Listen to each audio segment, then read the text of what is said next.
Yes. Hello, my beautiful friends. What an amazing day it is. Subpoena day. We've got Jacob Frey, the mayor out there in Minneapolis, and Tim Walz, both getting served from a grand jury. And Pam Bondi apparently is there on scene. Took an airplane ride over, landed this afternoon unannounced. We're going to go through all of it. We've got a bunch of reaction also to the Levy Armstrong woman, the maniac who invaded the church.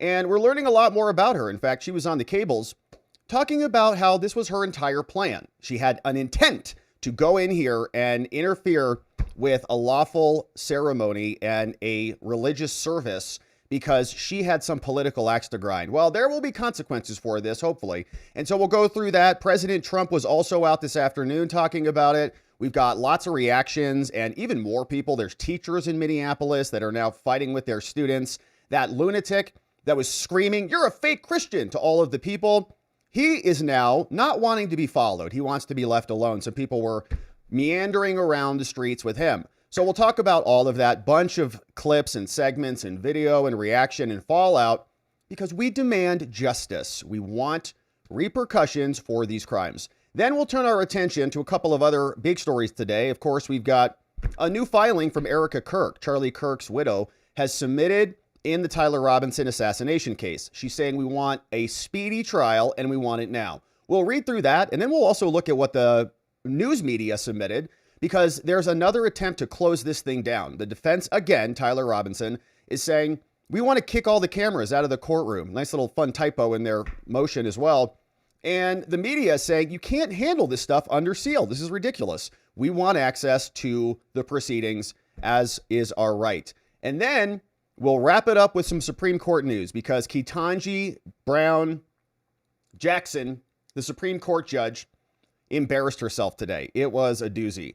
We talked a little bit about it this morning when we were listening in on the SCOTUS oral arguments, but she was talking about the black codes today and about how another unconstitutional provision should be used as justification for a new unconstitutional provision, in this case, the banning of guns in Hawaii from private establishments. So we'll go through all of that. We're going to be jammed today. We're very glad that you're here and with us, because Alito and Gorsuch were like, Ketanji, how can you be so dumb?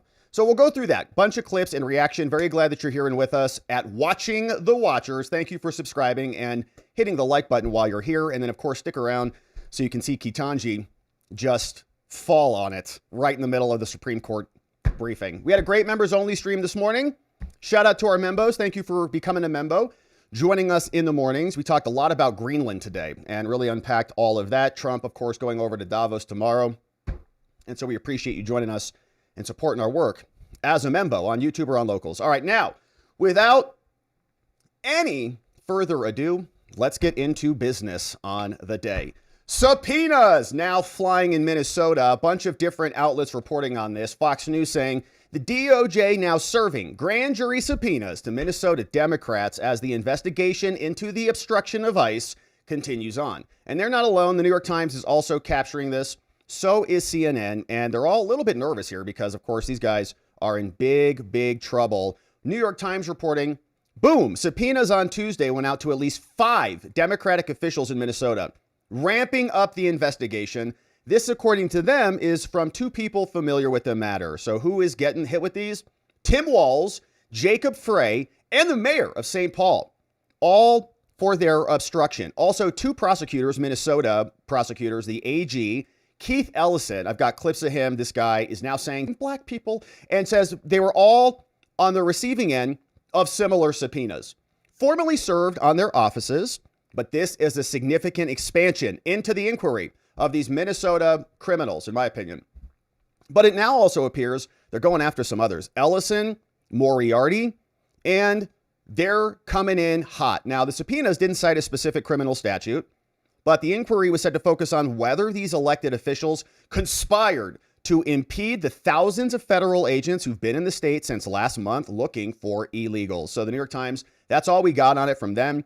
A little bit more from Fox News, then we'll jump into some clips from Keith Ellison. But more sources telling the Fox News, DOJ sent the same thing in, saying the FBI served the subpoenas that are seeking records and communications from inside their offices, as they're all colluding to interfere with ICE Fox News learned late last week that federal prosecutors were investigating Walz and Frey for allegedly impeding their efforts. Todd Blanche was also out.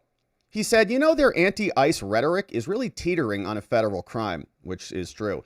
Here they write, when a governor or the mayor threatens our officers, when the mayor suggests that he's encouraging citizens to call 911 because ICE is in their neighborhood, that is very close to a federal crime.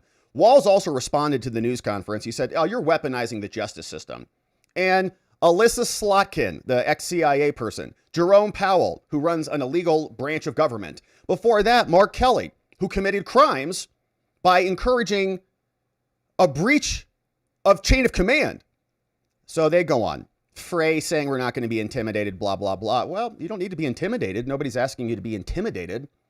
We just want you in jail. So that's just what Fox News is reporting. And Keith Ellison, I've got so many tabs here. Let's see if we can come up on this. Keith Ellison is the AG, the state attorney general. This is how outrageous this is. He's the guy who's supposed to be considering bringing charges against people in his state who are trampling on the civil rights of other people, in this case, Christians in a church. So rather than hopping on a podcast and playing patty cake with Don Lemay, he should be rounding people up and charging them or participating in the county prosecutions and helping provide support to them. But he is not. Okay, so if you have any doubts about what moment we're in, whether this is just, or like politics is normal, or whether this is a soft secession or a cold civil war, I think this one pretty much answers it. When you have the chief law enforcement officer of the state doing a podcast with the guy who committed crimes in your state the day after. Here's what's going on over here. Here's this short clip from the AG of Minnesota, Keith Ellison. The protest is fundamental to American society. This country started in a protest. And, not in a church. Freedom of expression. People have a right to lift up their voices and make their peace. And none of us are immune from the voice of the public. So I think that you got the First Amendment, freedom of religion, and the First Amendment, freedom of expression. What? And I think that, it's just something you got to live with in a society. Something you got to live with. All right. So that's those guys who are sitting around, and he is basically endorsing what Don Lemay did, which was committing a federal crime. There are people who were sent to prison by Joe Biden for blockading an abortion clinic, just basically kneeling outside and praying. And here, they invaded the church. They were asked to leave. We went through the whole thing yesterday. The pastor said, can you please leave? They said, no, don't touch me. I'm in here. I'm exercising my free speech rights. Your freedom of religion be damned, because our Democrat religion is about government and ICE agents. And so our religion is going to supersede your religion, and there's nothing you can do about it. All right. The DOJ can come in, of course, and we're going to see what comes from them. But we shouldn't even have to wait for the DOJ. These were state crimes. These are state trespassing. These are straight disorderly conduct, public nuisance crimes. There's about a dozen different crimes that I'm sure that they could scrape through and find at a state level if they wanted to enforce the law there. But they don't. They don't care about Christians. They don't care about white supremacists is what they call them. They don't care about the invasion of a church. They care only about ICE agents removing criminal PDF file illegal aliens out of their country. So then what are you supposed to do if you're in a state and your own chief law enforcement officer is doing podcasts with the criminal? What are you supposed to do? All right, so that's Ellison. I think I have another one of him over here, and he showed up here on CNN too. He said all of this is First Amendment activity. It's not terror 8-year-old boys such that they have to be held by their fathers while you are obstructing the exercise of a First Amendment right. Here's Keith Ellison again on with CNN saying this is perfectly normal. You're allowed to do this in Minnesota. Do with whether they're going to focus or investigate you. So I wish in a normal time I would say no. I say this is First Amendment activity. In time like this, it's just really difficult to say because the only one thing is clear. If Trump likes you, you can do no wrong. If he doesn't, he's going to use every weapon he can against you. What are you talking about? Trump didn't invade the church. Your people and your party and your constituency in Minnesota did that. It has nothing to do with Trump. It has to do with your people not wanting federal enforcement to happen in their sanctuary hellhole, including our criminal justice system. All right. So he is on the side of the illegal aliens and the Democrat hacks who invaded the church, and we'll ask why Minnesotans continue to reelect him. Probably because they don't. It's probably because their elections are rigged and they're riddled with Somalians now.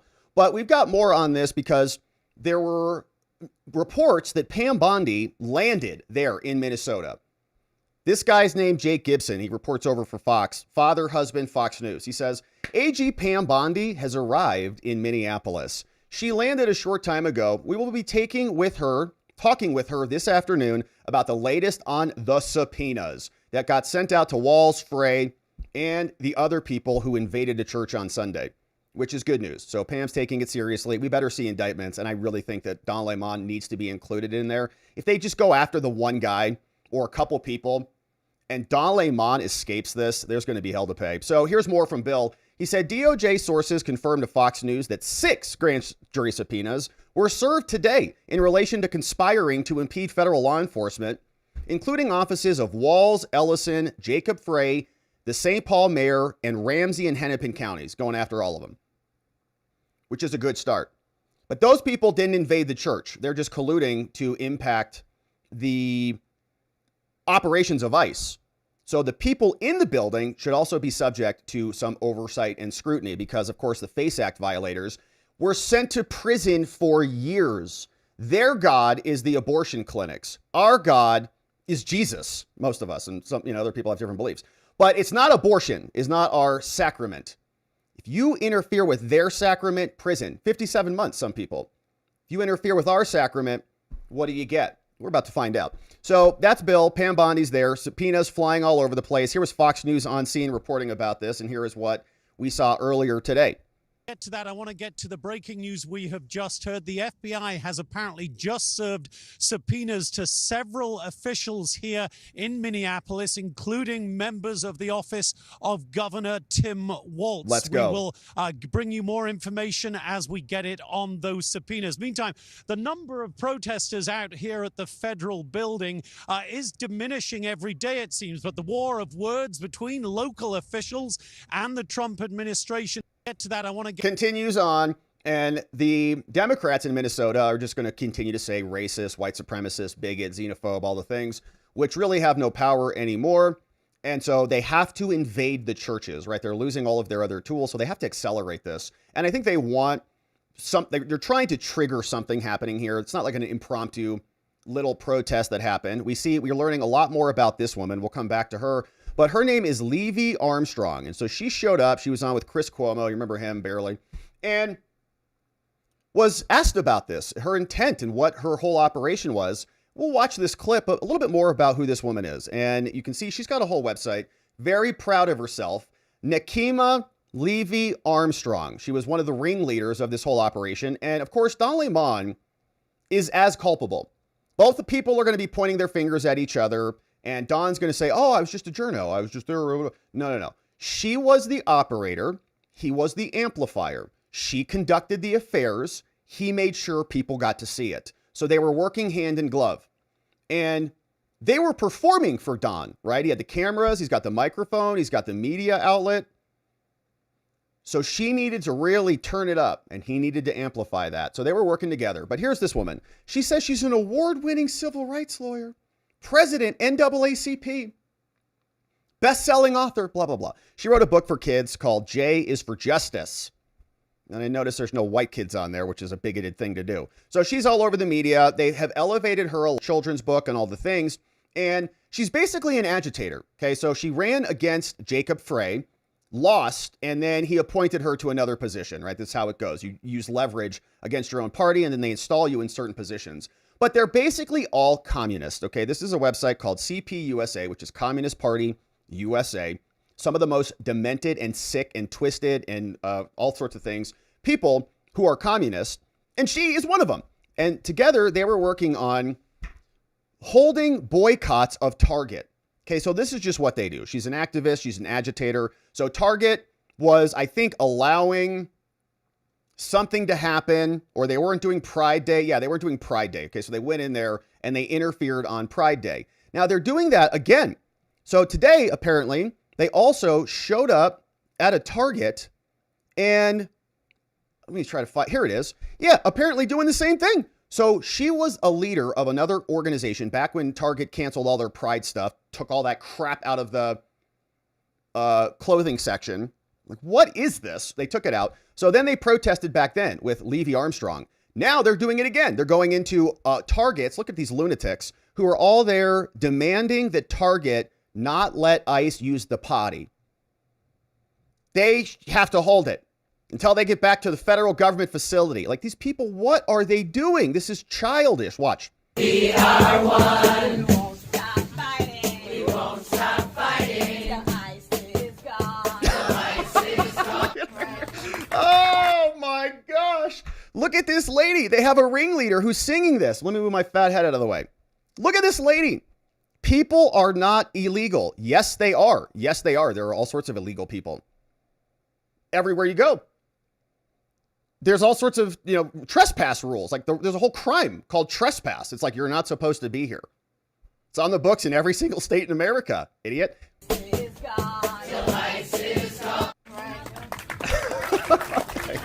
So this is, again, trespass. Target should have them all arrested. It's not it's not public property that's available for you to just come in and do your little song shows. They're like kindergartners who are sitting cross-legged. Sit Indian style, keep your hands to yourself. This guy even put on a suit and tie like he's got nowhere else to be. So they just are the biggest goofballs ever. And it's more than just being goofballs. These are also people who, have a lot of political power and political sway. And then other Democrat politicians look at this and they're like, yeah, true. We have to release all the criminal pedophiles from our jails and let them just roam around the countryside because they sat in a Target one day. So that's who we're dealing with. These people are nuts, but more from this lady. So she instigates these types of protests. She has a whole Wikipedia page, 49 years old, born in Jackson, Mississippi, and has been around for quite a while, actually. Was involved in BLM, was involved in NAACP, the mayoral campaign. She's a communist, I think. She, of course, calls herself a community activist. Married, 5 kids, and preached at a church before she ransacked another church. So that's Nikema Levy Armstrong. And now we know a little bit more about her. She also sued the city of Minneapolis and won a bunch of money. So they had a settlement with her right in the aftermath of George Floyd. And she gobbled up a bunch of money, $600,000 to all of the plaintiffs. I think it was bundled in. And so she sued the city, and the woke Minneapolis City Council was like, sure, here, have some money. They paid George Floyd's family like $30 million. Insane, coming out of Minnesota taxpayer coffers. All could have gone back to them, but they had to pay off some drug addict's family because he died because his heart failed. And then they imprisoned a white cop because they decided they needed somebody to punish in order to agitate the racial discord in the middle of an election season, as we saw back in 2020. So that's her. And we got more from her because she sat down with Cuomo, and here is what she had to say. Do you believe that the protesters, were they supposed to go into a place of worship, as far as you understand? Looking about for the video intent, that we're seeing? Criminal intent. Absolutely. Oh, perfect. We went into And that is legal. Why? That's the context. It's not. We were invited into the No, church. you were not. The pastor himself is on video calling it a public gathering, a public church service. So we were invited For church. For church. You're not invited in to play cards or to protest or to scream at the congregants. An invitation is to come to the ceremony and to the service. You lunatic. You don't get to go in there and do whatever you want. There's a scope around it. Hey man, you want to come over for dinner? Sure. Or hey man, you want to come over? It's because you're going to hang out. It's not because he's going to come over and burn your house down, right? That's not an invitation. There's a cap to that. So we never saw one time any pastor anywhere saying, come on in here. Yeah, let's talk about ICE. Let's have you interfere with what we're doing. Never. In fact, we saw the opposite yesterday where the pastor said, can you please leave, Don? And Don's like getting in their faces. And the guy's like, dude, bro, back up. Don's like, don't touch me. And after they were asked to leave, Don did not leave. Don continued to harass the other congregants. And so did this woman.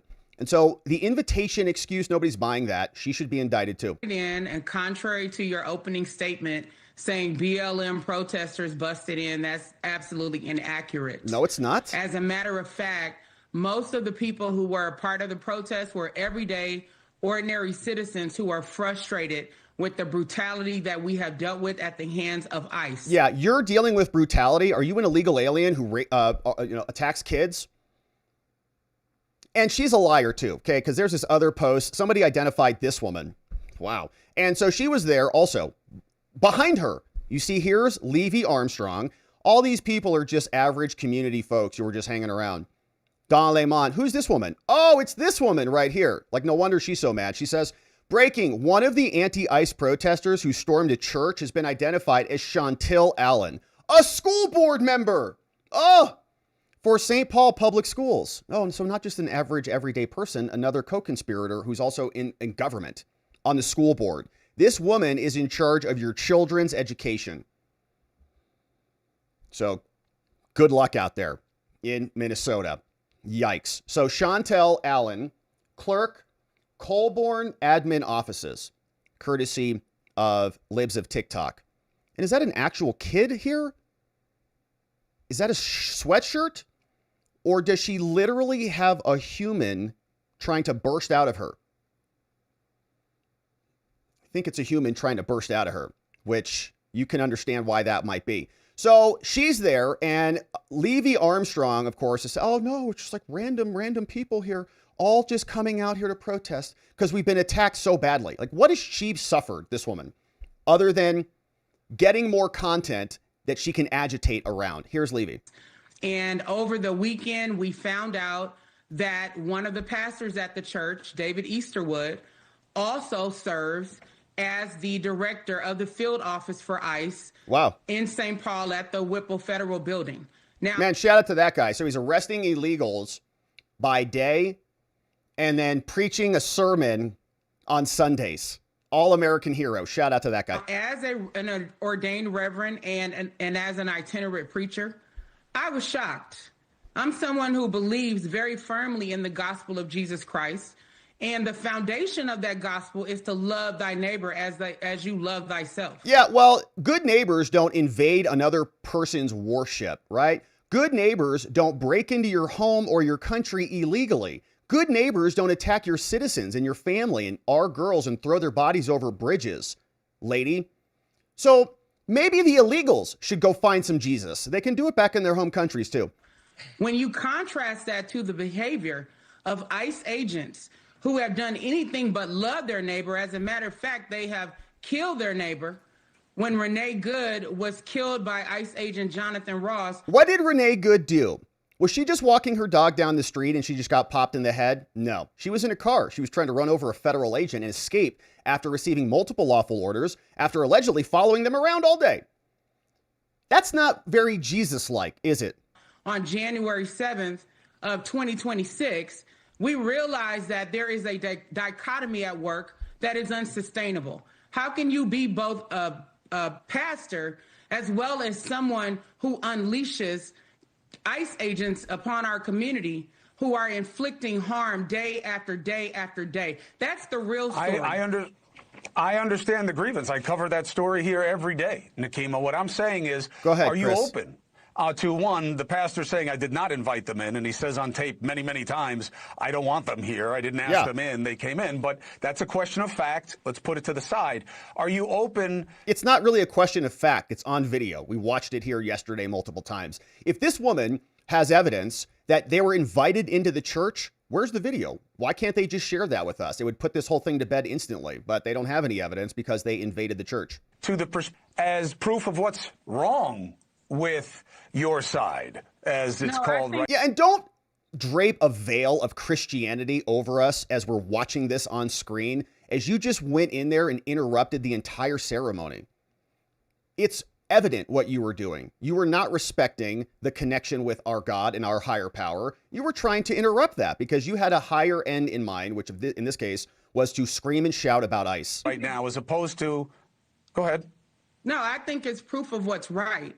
Because what you may not realize is that we walked into the church, sat down, participated in the service, singing the songs along with the parishioners, and even praying. Look at the video playing right behind her. Can she see that? Like, does she know that she's basically lying right to the audience as they're playing the footage of their people screaming and shouting at what they called fake Christians. Along with the parishioners. And during the pastor's prayer, he specifically said, Lord. Well, we don't know what he said. So that's the end of that clip. She's a liar, obviously. We saw the clip yesterday. But there's more reaction to this. Remember this lunatic who was out there yesterday screaming at people? Look at these young girls seated there praying for these demonic infested forces. And this guy is now having a rough one. So they're following him around now. Shout out to the people in Minneapolis and Minnesota who are keeping tabs on these people. Stalking, of course, is illegal. We don't encourage that. But if you're on public roads and public locations, then you can have conversations with these people who invaded the church yesterday. And so here's how this went down. Watch how little squeamish and nervous this guy is. All of a sudden, he's not so tough anymore. Goes into a church. He's surrounded by his BLMers, screaming at white Christians. Yeah. And then he leaves and he's solo. Listen to his tone change. The people. How intoxicated are you on a scale of 1 to 10? I've had a couple of drinks tonight. But hey, what? Sorry, going to have a content warning. That doesn't mean shit. Just a few. I'm an American patriot. I can have a couple of drinks. I'm just curious. How much you guys getting paid? I'm just asking questions. What you guys getting paid? What are you guys doing? Why are you guys following people around? Oh! Why are you following the people? Oh, why are you following me around? I'm so scared. Yeah, you're not so tough anymore when you're not surrounded by Levy Armstrong and 300-pound black women. All right, so that's him from Eric Dougherty. Shout out to Eric for the clip. And here, of course, this woman was alongside with her. I guess if she was there, that guy would have not been so nervous that people were there asking him questions. But it's not just those locals. There's also official government officials, including this one, courtesy of Haley Feeland over on X. She clipped this one. Lee for Minnesota. First Minnesota DFL politician that I've seen respond to this, Rep. Leigh Finke, calls what happens essential, calls what happens something that must continue.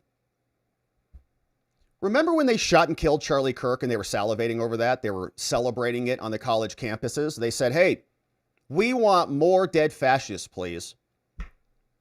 There are them who want more of this. They want you either dead or worshiping their God, which is abortion and the government. If you're in a Christian church, your rights be damned. If you're Charlie Kirk and you're having a conversation about trans, not good enough. You should be killed. Here's another one from a politician in Minnesota. Yesterday, protesters disrupted services at City's Church in St. Paul, where the leader of the local ICE office serves as pastor, said this official. The protest has caused outrage, promises of retribution and prosecution. Well, were there crimes committed? If there were crimes committed, isn't nobody above the law? And the usual round of upset. But it has me thinking for the past 24 hours of another group who staged a protest in New York in 1989. And that brought a lot of condemnation. But actions like this, nonviolent resistance in the face of government inaction or oppression, are essential. Okay, invading a church, according to her, is totally appropriate. Now, I wonder what she would think if a synagogue was invaded or if a mosque was invaded. What happens if a bunch of Proud Boys, no shade on the Proud Boys, we defended them at length, but from their perspective, Proud Boys march into a mosque and say, this is America. They'd be like, you're white national. They'd round everybody up overnight in Minnesota. But here, they're calling for more of this, and they're actually invoking MLK, and they're trying to say that this is an honorable thing, even though they know it's not. So the official politicians are endorsing your churches being invaded. And it's not just over there in Minnesota. We also have this woman in Arizona. Her name is Adelita Grijalva. She basically inherited the seat from the Arizona representative, a congresswoman at the federal level, is saying, we want more churches invaded, okay? Churches are open doors. You want to go in there, do whatever you want. Go in there, snort crack, smoke meth, whatever. BLM it up, whatever, have fun. Do you believe it was a step too far for protesters to go into a church? I don't. I think that when they find out that someone that's supposed to be speaking for the community in church is found out to be an ICE, like a federal agent that is running ICE in their communities, they have the right to go in there. Churches have always been an open door. And from my understanding in the videos that I saw, those protesters were not violent in any way. Do you believe it? He's almost speechless. You can tell on his face. Just whatever. Just go right in. No problem at all. it's a Christian church. I don't think she would feel the same if it was any other religion at all. And you're noticing a pattern here. Lots of, extra large women here, all upset with ICE today on the show. This woman is a teacher over in Minneapolis at Becker High School. And she got into it with one of her students. It's just capturing all of the attention out there, saying she was caught arguing with a student about Renee Good. And the student was actually getting the best of her. Her name is Dr. Heather Abramson. They all kind of have the same, look. She does social studies over there in school. Here's what this exchange sounded like. Shout out to this kid who's not being indoctrinated by this lunatic. His move should have been to go like this if he was really afraid. Your job as a police officer is to de-escalate. No. That's not actually their job. No, their job is primarily not to get killed, right? That's higher priority than to de-escalate. Like if you're going to get killed and you're going to die, de-escalation doesn't really, help a lot unless you can prevent dying. And in a split-second moment, his life was in danger, which is why he shot and killed her. No. Yes. No. Sam. You're arguing right now. You're arguing Because watch the video. He was not in danger. Just because you're yelling doesn't mean you're winning an argument. He was standing in front of the car, social studies teacher. Just because you're yelling doesn't mean you're winning. Guys. Yeah. Just because you're alive doesn't mean you are intelligent. It sucks that she got shot, but it's a split. You have a split second. Yeah. And they're not.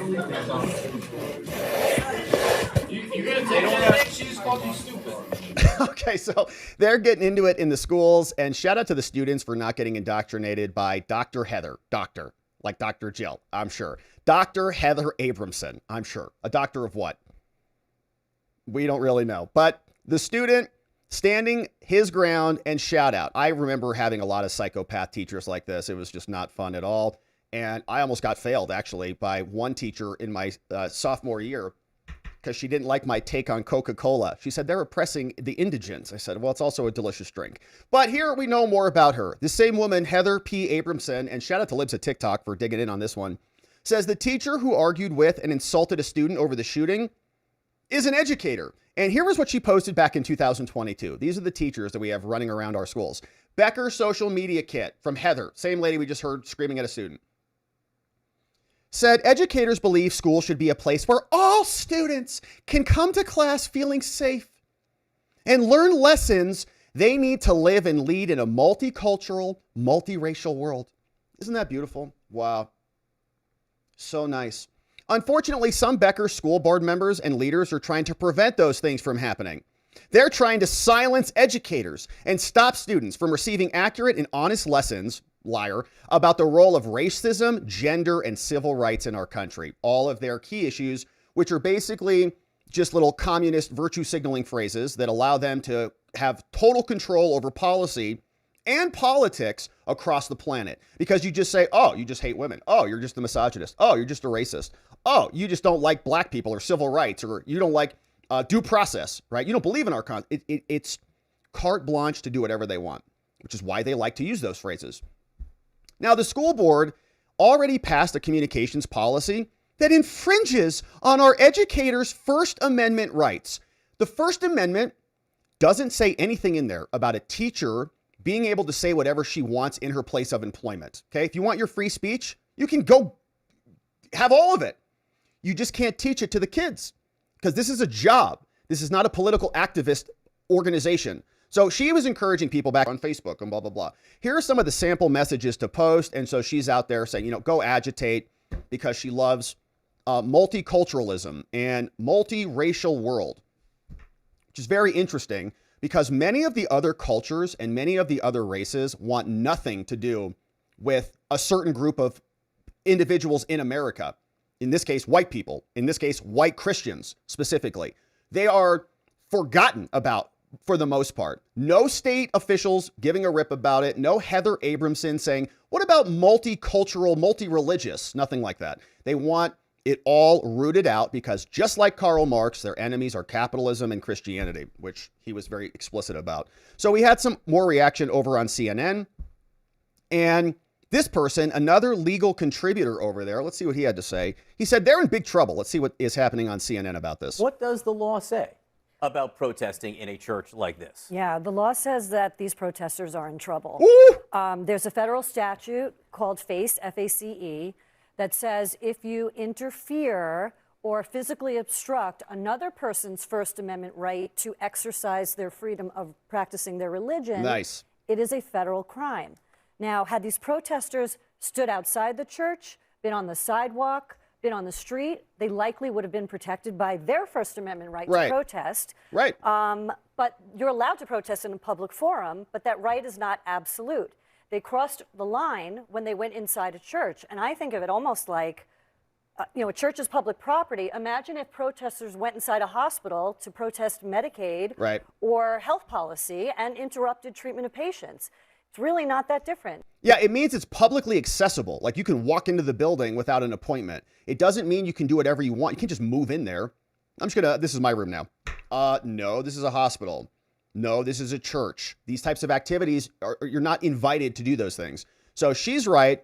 And every day that this goes on, we're just getting more admissions from these people. And even this guy on CNN, which is interesting because CNN doesn't, normally have consistency in this condemnation. But this guy also, his name is Tim Parrish, and he's also a conservative strategist, and he's explaining what these people did. I totally disagreed. Because of what a pastor does for a living or what they're involved in politically gives no one the right. There was a child in that video who was sitting in their father's arms, shaking, confused, trying to figure out what's going on when these people burst into this church. And Lee, what I would say is people have a First Amendment right and the ability to go and protest against ICE. If they don't like ICE, be my guest, go protest.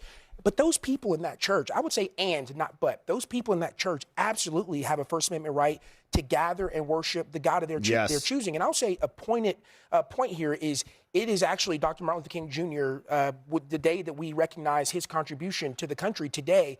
His mother in 1974 was shot and killed in a church because of political violence, because the KKK wanted to insert their political will over a community. This is remarkably similar to that. I remember my great-grandfather telling me stories about church bombings in the South. Remarkably similar to that. Everyone at this table should have So the protest is similar to Amazing. So Levy Armstrong is basically acting like the KKK, according to that guy, which I think is accurate. Yeah. So maybe they should be dealt with the same energy and the same intensity. And of course, the state AG is not doing anything about it. Now, we had Tim Walz respond to this. He said, Mr. President, today, he said, Minnesota invites you to see our values in action. We've seen your values. They're in the form of $18 billion that have been siphoned out of your state and out of our treasury. Come see how communities work together. And we're not divided by fear. What a stupid invitation this is. Let me be clear. The state of Minnesota will not be drawn into political theater. Again, it's like, what are you talking about? They just say things. There's no connection to reality. Your state has been the subject of political theater since 2020, since George Floyd died. You have George Floyd Square right around the corner from where Renee Good died. So you are instigating this. You are exacerbating it. You, Tim, changed your state flag to resemble Somalia. So Minnesotans are concerned with safety, blah, blah, blah. My focus has always been on protecting people. No, you're not. No, you're not. Kids are afraid to go to school and church now, thanks to you. Small businesses are hurting. A mother is dead. Maybe she shouldn't have tried to kill an agent. That's where the energy of the federal government is directed. Minnesota will not be intimidated into silence, and neither will I. Well, he just got hit with a subpoena today, and Pam Bondi is now over there.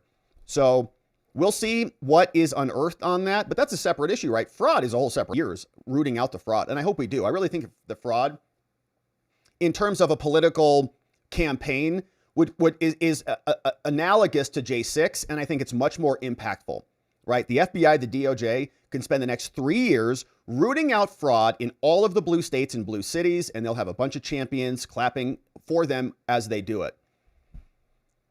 And Tim and Frey and Ilhan and all of them are in that bucket, but we cannot forget about this church bucket. They insurrected the church. Don Lemon belongs in handcuffs, and if he's not put in handcuffs, we're going to see exactly how deep this double standard goes. And the DOJ is arming up. Todd Blanche said, we just fired some hack prosecutors in Minnesota, and we're not slowing down at all. they're gone. We're bringing in new people, and we are ready to prosecute. Here's Todd Blanche, the deputy AG, number 2 under Pam. This week, 6 employees at the U.S. Attorney's Office here in Minnesota who were not aligned with the Trump agenda were fired. It will not even slow us down a little bit. As a matter of fact, they were fired earlier this week. We've already replaced them. Go. Good riddance. We're Bye. good. This week. Good riddance to them, indeed. So Todd Blanche is on it. Stephen Miller, also from the White House, is saying this fraud and this scam might be the biggest that this country has ever seen. Here is Stephen Miller explaining. Believe that the Somali fraud operation in Minnesota is the single greatest theft of taxpayer dollars through welfare fraud in American history. We believe that we have only scratched the very top of the surface of how deep this goes. And you're familiar with all the scams, with pretending that children have autism who are not in fact autistic, with pretending to enroll people in food programs when in fact nobody was ever enrolled, and engaging in massive fraud, lying, and theft and grift on a scale we've never seen before in American history. Yeah, and wait till we get to New York. Wait till we get to California. Minnesota is just like, it's Minnesota. But the iceberg of fraud is in California and in New York, and hopefully we're coming there soon. So the president was out today, and he went after Don Lemon, explaining what a total pathetic loser he really is. That's all they want to do. They're patriots, and they have to be abused by guys like Don Lemon. I saw him in mental institutions from where they came. That's all they want to do. They're patriots, and they have to be abused by guys like Don Lemon, who's right. Loser, lightweight. Total. I saw him the way he walked in that church. It was terrible. I have such respect for that pastor. He was so calm. He was so nice. He was just accosted. What they did in that church was horrible yesterday. Look at it here. 20. It definitely was horrible, and hopefully the DOJ is responding to address it. Now, the president was also out talking about Minnesota more broadly, and he explained that there are a bunch of murderers there and a bunch of PDF files, and we saw that the ICE agent yesterday in his truck was saying, "Will you please stop honking? You are honking to prevent us from arresting a child attacker, you psychos," is what that ICE agent said. Great clip. But they don't care. They're like, well, but they vote Democrat and they love abortion, so we kind of defend them. So here's the president explaining exactly what's going on. And this was a little bit of a rare occurrence. He came out at the press briefing today, and here's what he said. Because Minnesota is so much in the fray, and I say to my people all the time, and they're so busy doing other things, they don't say it like they should. They're apprehending murderers and drug dealers and a lot of bad people. And these are just some of the more recent ones that we have. And I can show you some of the people. Vicious, many of them murderers. These are all out of Minnesota, just Minnesota. I say, why don't you talk about that more? Because people don't know. Do you want to live with these people? No. International murder. These are people that are living, they're apprehended and either put in jails in their country from where they came, and the countries respect us, and so they actually put them there. In the old days, they didn't respect our country. Biden wouldn't do this because he let them all in. If you didn't have open border policies of Biden, none of this, all of the time that we spend talking about Minnesota and everything else, most of them are coming from out of the country. And a previous administration, look at this, one after one.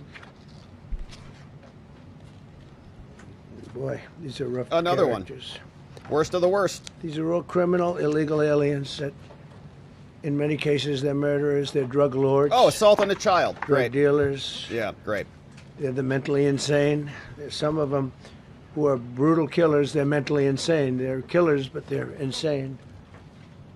Oh, assault. Yeah, with an S on it. Yep. California, it's worse.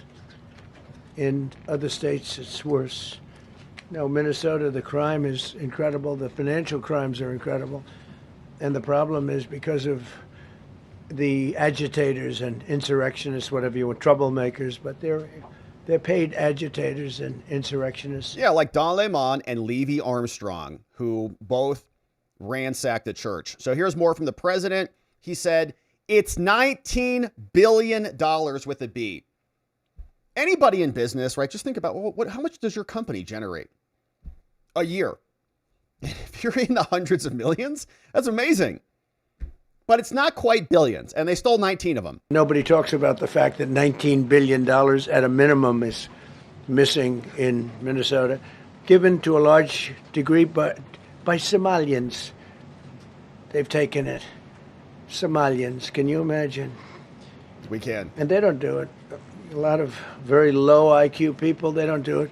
Other people work it out, and they get them money, and they go out and buy Mercedes-Benzes, and they come from here, they have no money. Glasses. They never had money. They never had a life. They never had a government. They never had a country, because there's basically no country. Somalia is not even a country. They don't have anything that resembles a country. And if it is a country, it's considered just about the worst in the world. They come here and they become rich, and they don't have a job. Right. I was told that Ilhan Omar is worth $30 million. She never had a job. She's a crooked congressman. Nobody. Yeah, and crooked is right, and they have a lot of people defending them because they're in on the grift. But fortunately for us, America, we do have massive reverse migration, which is happening for once in our lives. My whole life, every year, it's just pouring in, pouring in, pouring in. Arizona turned into a little Mexico in some spots. And now we've got the opposite happening. Thank you, Mr. President. For the first time in 50 years, we are now seeing reverse migration, where because we're getting all of these illegal people out. People that came in illegally, in many cases, they're criminals in many, many cases. You remember when they used to say that the people that come into our country as immigrants are very nice people, they're wonderful people, they don't commit crime. No, they make our criminals look like babies. They make our Hell's Angels look like the sweetest people on earth. The Hell's Angels are now considered a nice, high-quality person. Shout out to the Hell's Angels, man. Nothing. They got nothing on the Somalians, I'll tell you. So here is one more post here to end this on a happy, positive note before we get into our other segments. We've got the Christian pastor reveals that after Don Lemon and Levy Armstrong and the BLMers and the demon-possessed folks, after they invaded the church and spread the congregation out amongst the world, they reconvened and they closed out the service in prayer. The pastors tried to engage in conversation. That wasn't going to take place. But the young lady mentioned that after it all calmed down, after it all settled down, that church and many other people from the area in Minneapolis regathered last night in the church, and they had their worship service. Nice. Well, thank goodness they were able to do that. You know, Pastor, you spoke with the young woman in that church. Yeah. Was she scared when that happened? She was somewhat scared, but she had confidence that the Lord was really going to protect them from violence, and there was just a lot of verbal agitation, verbal accusations, a lot of lies. I mean, you heard Don Lemon spewing a lot of lies, yes, in my opinion. So, yes, there was some fear, but there was a sense of calm because of the way the pastors led and handled it. Yes, and because we are animated with the spirit of Jesus. And they don't have that on their side. They are godless, abortion-loving, illegal alien, criminal-loving people. And with that comes a lot of baggage and a lot of drains on energy and a lot of twisted thinking and logic. But we don't have that. We have the other side. We're empowered with spirit that they don't have. And we, of course, are going to use that spirit to demand indictments and criminal complaints filed against the invaders. So subpoenas now being served. We've got 2 buckets of crimes that we're keeping our eye on. Subpoenas for the massive amount of fraud that was enabled and facilitated by the government, and the church insurrectionists like Don Lemon and Levy Armstrong. This woman right here, hopefully, face the consequences for their crimes, because as they've told us, no one is above the law. Thank you for subscribing and joining as we continue to cover this story and more. Now, we're not done yet. We've got a good couple of updates. We've got Charlie Kirk's widow, Erika, now speaking out for the first time, as far as we know, in the Charlie Kirk case. And then we've got Ketanjji Jackson, the Supreme Court judge, absolutely embarrassing herself on this black codes thing. She brings it up and gets obliterated by Gorsuch and Alito. So we'll come back to that. But now let's turn our attention to this filing. And we've got an interesting update on this Tyler Robinson case. Here is this one. Erika Kirk, the widow of Charlie, now speaking for the first time in the Tyler Robinson assassination case. You can see this one just got filed formally with the court, invoking the speedy trial rights of Erika. And Utah law has some interesting statutes on the books. And here's what they say. In determining a date for any criminal trial, in this case, Tyler Robinson, the guy allegedly who shot and killed Charlie, the court shall consider the interest of the victim of the crime, in this case, Erika, to a speedy resolution of the charges under the same standards that govern a defendant's right to a speedy trial. In this case, Erika has the right to a speedy disposition free from unwarranted delay. If the defense is causing this thing to be dragged out and dragged out and dragged out, she wants closure. Utah says she should get it. Now, in a ruling on any motion by a defendant or a minor to continue things, so what happens practically, the court shall inquire to the circumstances of the delay. And remember, we just picked this up last week and listened to one of the most boring hearings that we've ever heard in our lives about disqualifying the entire county attorney and their office in Utah. But the defense was saying, well, let's just come back. We'll just postpone this hearing, a continuance, and we need more briefing and more filing and all of it. And that prompted Erika to say, we're not going to be doing this. If a continuance is granted, the court shall enter in the record the specific reason for the continuance and the procedures that have been taken to avoid further delays. And so let's get this show on the road. We don't need on and on, dragged out endeavors for this defense's benefit. So Erika comes out. She says now, Erika Kirk, by and through undersigned counsel, we assert her rights under Utah Code as the victim representative to a speedy trial. Now, they explain, nobody believed in the importance of the U.S. Constitution more than Charlie Kirk. And although the U.S. Constitution guarantees criminal defendants many rights, it does not guarantee them the right to cause undue delay in the criminal justice process. The defendant in this case, Tyler Robinson, is of course entitled to a fair trial, and he must be given one, but he is not entitled to cause undue delay to the criminal justice process. The Utah Code affords victims of a crime, Erika, the right to a speedy disposition if there's unwarranted delay. We want a prompt and final conclusion and disposition. So Erika says this court is tasked with the critically important function of ensuring that Tyler Robinson has a fair trial, but you must do that while balancing Erika's right to a speedy trial. And so therefore, we're invoking this notice sent into the court by her lawyer, Jeffrey Neiman. And we see that the docket has been quite busy on this case. In fact, here it is. And that was submitted, it looks like back on the 16th. But there's been a bunch of other things happening in this case. So we haven't seen the judge rule on that or even ask for a response from either side, prosecutors or defense. Right there is when it dropped. And this is the end of the docket. I just checked this one today. Now, there's also some other interesting filings here because the defense here, Tyler Robinson, has submitted another request to kick the cameras out of the courtroom. And you can see here, it's a motion to exclude.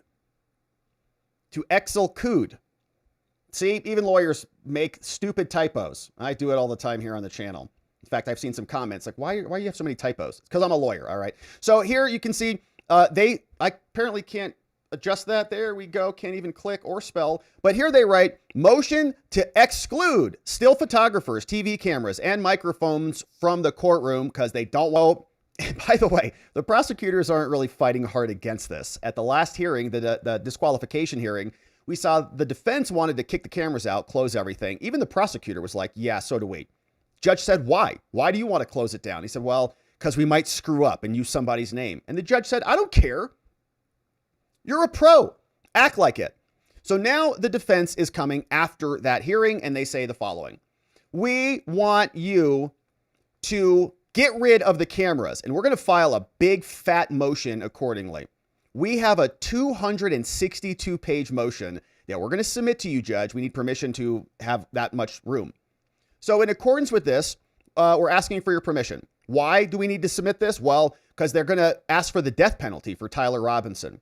And so it's going to be really intense. And so nobody can see anything about the case, which is obviously ridiculous. Like, if they're going to argue the jury is going to be biased by media coverage, all they can do is just do voir dire and just ask them, have you heard anything about this? Just like they did with Derek Chauvin, just like they did with Kyle Rittenhouse, both of whom, of course, were already convicted by the media before they ever stepped foot in the courtroom for their trials. So why does that same standard not apply here to Tyler Robinson? Why is everybody so gung-ho on locking this down? The motion details numerous violations or threatened violations of his rights. Right to due process, right to a fair and impartial jury, all the things.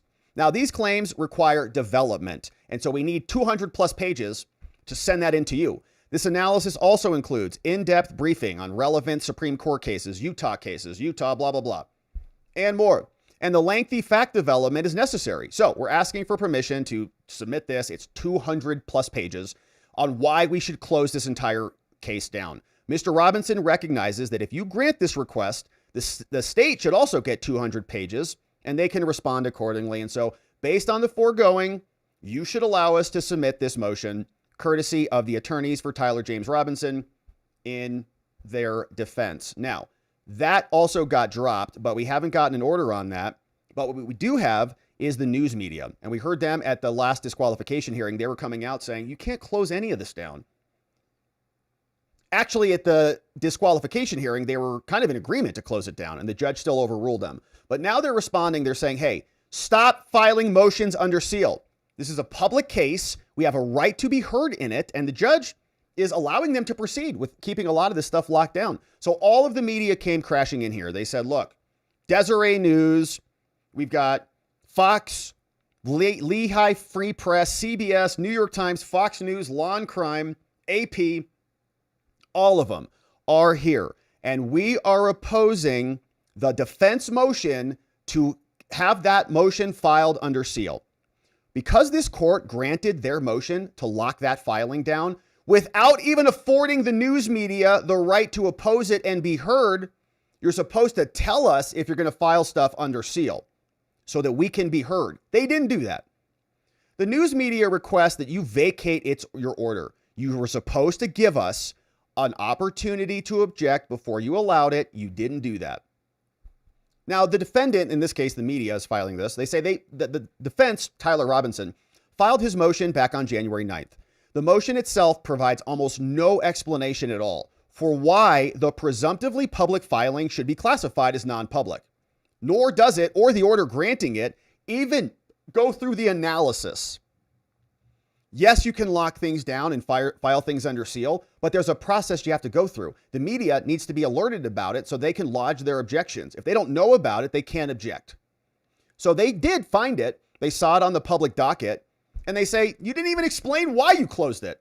That alone, judge, renders your order improper. Why are you doing this? Now, because the public has an interest in open court records, a court must make the findings that are required by the rules before you lock it down. Yes, we know that the prosecution and the defense are colluding together as to certain aspects of this case, one of which is closing it down, which we've covered many times.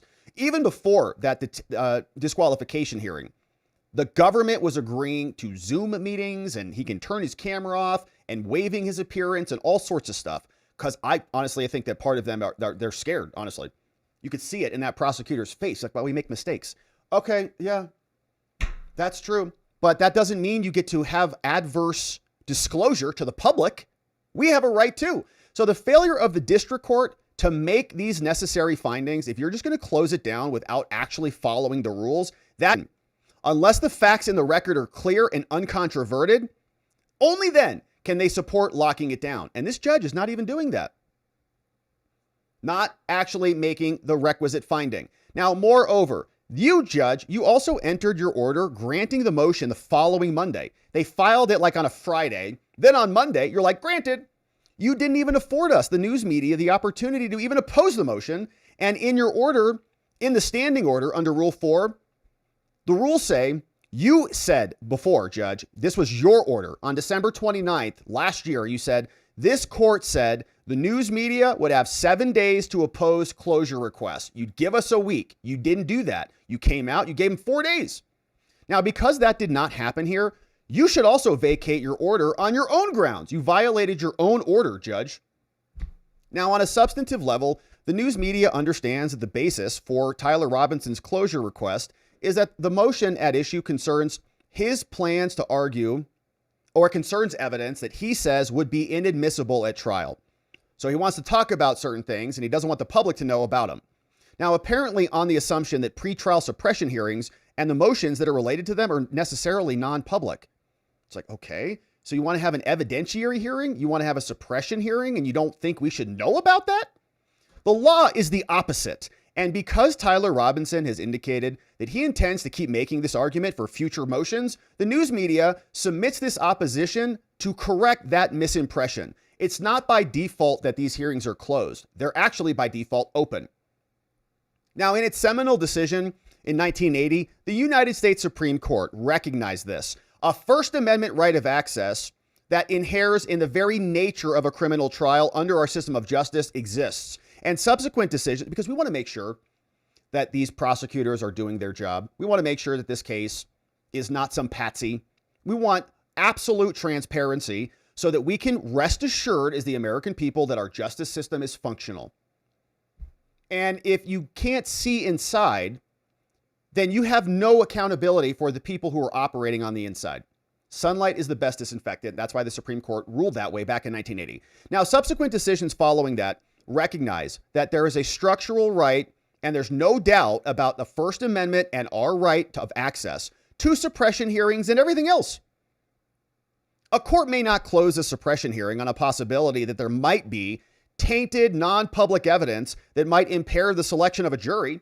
That's what jury selection is for, which could be very likely said of every suppression hearing in every case, right? Everything is so intense. Well, there's never been anything like this before. Wow, it's so intense. Wow, national scrutiny. We got it. Doesn't mean you can lock us out of it. This is our country. So here they continue. Bunch of case law being cited, and they say all of these other cases actually reverse orders. This one, back in 2006, reversed a trial court order that closed a pretrial suppression hearing in a murder case. Reversed. Open it up. Can't do that. Now, the application here, and this application of a right to access this, derives directly from the case law. Every single motion to exclude evidence involves or discusses evidence that may not be introduced at trial. Now, if that fact were alone enough were to warrant closing everything, it's because you talked about something that you might not use at trial. Oh, got to lock it down. That's not the rule. In fact, other case law supports this as well. And in Waller versus Georgia, the U.S. Supreme Court also said the following. They wrote, as several of the individual opinions have recognized, suppression hearings are often as important as the trial itself. Yeah, because if you win a suppression hearing, that evidence is not coming in. You may not even need a trial. In the other case, as in many cases, the suppression hearing was the only trial because the defendants then pleaded guilty after. They lost. Oh, that evidence is coming in. I'm totally screwed. I'll take a plea. The need for an open proceeding may be strong so that we can get involved in that. So you can't lock down like the most critical hearings of the case. Same interest also in the Second Circuit. And we've already briefed this, Judge. The constitutional standard for closure, if you're going to lock this down, is rigorous, extremely rigorous by design. You cannot overcome that with speculative assertions or some generalized arguments that some piece of evidence might be excluded later at trial. The public has a right of access. It's not access only to the trial. It's to all phases of the proceedings, including motions to exclude evidence. And here, because it appears that Tyler Robinson's basis for requesting this closure here is only on an erroneous assumption that we don't have any right to this, his motion should be denied, respectfully submitted by the lawyers for the media. Here, C. Michael Judd coming in for everybody. And you can see the court has already issued orders that said they get a week to respond, and then the court doesn't give them a week to respond. Why is the judge violating his own orders? Maybe he can explain himself. But as of the latest, you can see we've got Erika Kirk's invocation of the Speedy Trial Act. There was an order that was proposed that was not ultimately submitted. Another proposed order. Here it is. Non-public information motion to exclude cameras, right? Again, filed under lock and key. And then on the 9th, there was the other filing that they talked about. Look at all this. Non-public. See all those NPs? Non-public, non-public, non-public. Why? How come they're filing them non-publicly and then preventing the media from even lodging an objection? We don't know. But maybe the judge will explain. And they've already had secret hearings in this case and done a bunch of stuff in undercover and in the dark of night. We have questions as to why. So we're going to keep our eye on this one. But right now, Erika Kirk now invoking her right to a speedy trial. The defense will now have to fight this as well. If they ask for a continuance, if they ask for more time and the prosecutors agree, now Erika's saying, no, we don't agree. You better have a damn good cause for your continuations. Otherwise, we want trial and we ultimately want transparency and access to this case so that any of the inaccurate ideas that are out there floating around about what happened are put to rest once the evidence comes out. But if we can't see the evidence, then how can you dissipate those alternative ideas? It's hard to do that. So how about you give us access to this so that we can have some closure and understand what happened to our friend Charlie? We're going to keep our eye on this one, my friends. Thank you for subscribing and joining as we do. Now we got one more segment on the day, my friends. And I think this is a pretty short one here. But let me make sure I got this queued up appropriately and get this clip of Ketanjji ready to go for us. Yes, and here it is. Ketanjji. She's just amazing. Amazing. Supreme Court Judge Ketanjji Brown Jackson embarrasses herself again. It's like a repeat occurrence here with her. But today she was talking about the black codes. And she was saying how this unconstitutional segment of our law should be used as evidence that what Hawaii was doing as it relates to guns in properties, why that is invalid or valid. In other words, Ketanjji says the black codes make it such that Hawaii can prevent guns from going into private businesses. And the other judges here did not appreciate this comparison. We've got Gorsuch and Alito explaining why Ketanjji is so wrong. But here is how it started today in the Supreme Court. Oral arguments afoot. Ketanjji getting into it with Sarah Harris, U.S. Principal Deputy Solicitor General. And then we've got reaction from Gorsuch and Alito coming up. Justice Jackson? So I guess I really don't understand your response to Justice Gorsuch on the black codes. I mean, I thought the black codes were being offered here under the Bruin test to determine the constitutionality of this regulation. And it's because we have a test that asks us to look at the history and tradition. The fact that the black codes were at some later point determined themselves to be unconstitutional doesn't seem to me to be relevant to the assessment that Bruin is asking us to make. So can you say more about that?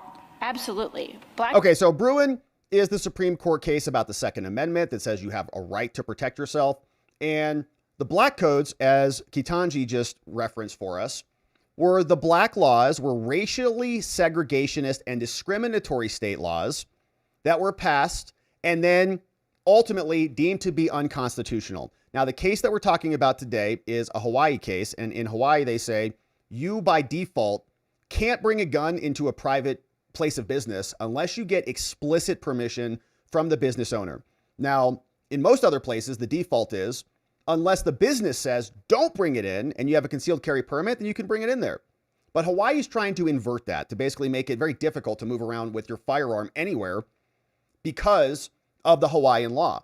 So then Ketanjji comes back out, talks about black codes, and says that these black codes, which were later deemed to be unconstitutional, are somehow justification for what Hawaii is doing. And here is the response. Black codes were unconstitutional from the moment of their inception because they are pretextual laws that are designed to ensure that newly freed slaves are returned to a condition of sharecropping. Okay, let me stop you there.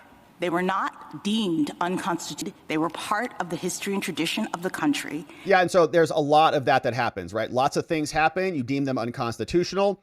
And then to pick that back up and to use that as an argument for something that you think is constitutional is wild. And when we have a test now that's asking us to look at what people were doing back then, I don't understand why they should be excluded. Because they are outliers. They are by definition unconstitutional. They have found later, unconstitutional. Afterwards, not at the time. And if the test says what's happening at the time tells us what's constitutional for this purpose, Why aren't they in? Respectfully, a law is always unconstitutional. When it's from its inception, So the history doesn't matter. We shouldn't care about the history then. We should deeply care about the history, but the whole point of the Bruin framework is as follows. The history and tradition of the Second Amendment are particularly important because it is codifying a pre-existing right. To figure out in sort of common law fashion what the national history and tradition are, you throw out outliers. And I can think of no greater outlier than blatantly unconstitutional laws that flipped what had been the tradition in states like Louisiana. And during the period before those states were readmitted to the Union, for the purpose of trying to reduce newly freed slaves back to conditions of servitude, made it a new crime, new trespass, in order to go about armed on private property. Those are obvious outliers. All right, that should not count under the whole point of Bruin.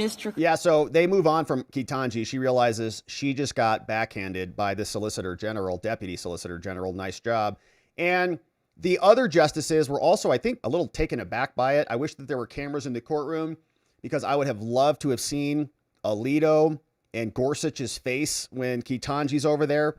I don't understand that. They not like that. I'm like, what do you... Just talk normally, please. But here is more on the actual case. So the Supreme Court was hearing this today. It's about Hawaiian gun rights and gun laws. Conservative justices today signaled skepticism about a Hawaiian law. Hawaiian law says you can't bring handguns onto private property. Now, previously, they ruled in Bruin, which says you do have rights when it comes to firearms. And Hawaii then responded to this, right? So Hawaii is trying to bypass Bruin, ultimately. Just like the Black Codes were trying to bypass the 14th Amendment, right? You got freed slaves. You cannot continue to treat them as slaves. So the Black Codes were meant to bypass their rights, right? And so Ketanjji is now trying to use that to say, well, you did it back then, so why can't we bypass your Second Amendment rights right now? Like, well, because that was unconstitutional and offensive, so that should be the same standard here. Is that your argument, Ketanjji? So 3 Hawaii residents with concealed carry licenses sued, and they said, we have a Second Amendment right. The Constitution protects the right to keep and bear arms, but they tried to frame this as a property rights case. And John Roberts was also out today. He said, well, it feels like you're trying to impinge upon the Second Amendment. You're trying to make this a disfavored right. You're trying to relegate the Second Amendment to the second class. Roberts also said, but you say it's different when it comes to the Second Amendment. So why is it different for the Second Amendment? And they got into it today. And Ketanjji was grasping so hard, she brought up the Black Codes, and she's like, no, this is why we can do it. But Gorsuch responded to this, and here is what he said. There's been some discussion about the Black Codes, and maybe they should be relevant, and maybe we really should consider them as significant here. In fact, they're a dead ringer. Thoughts?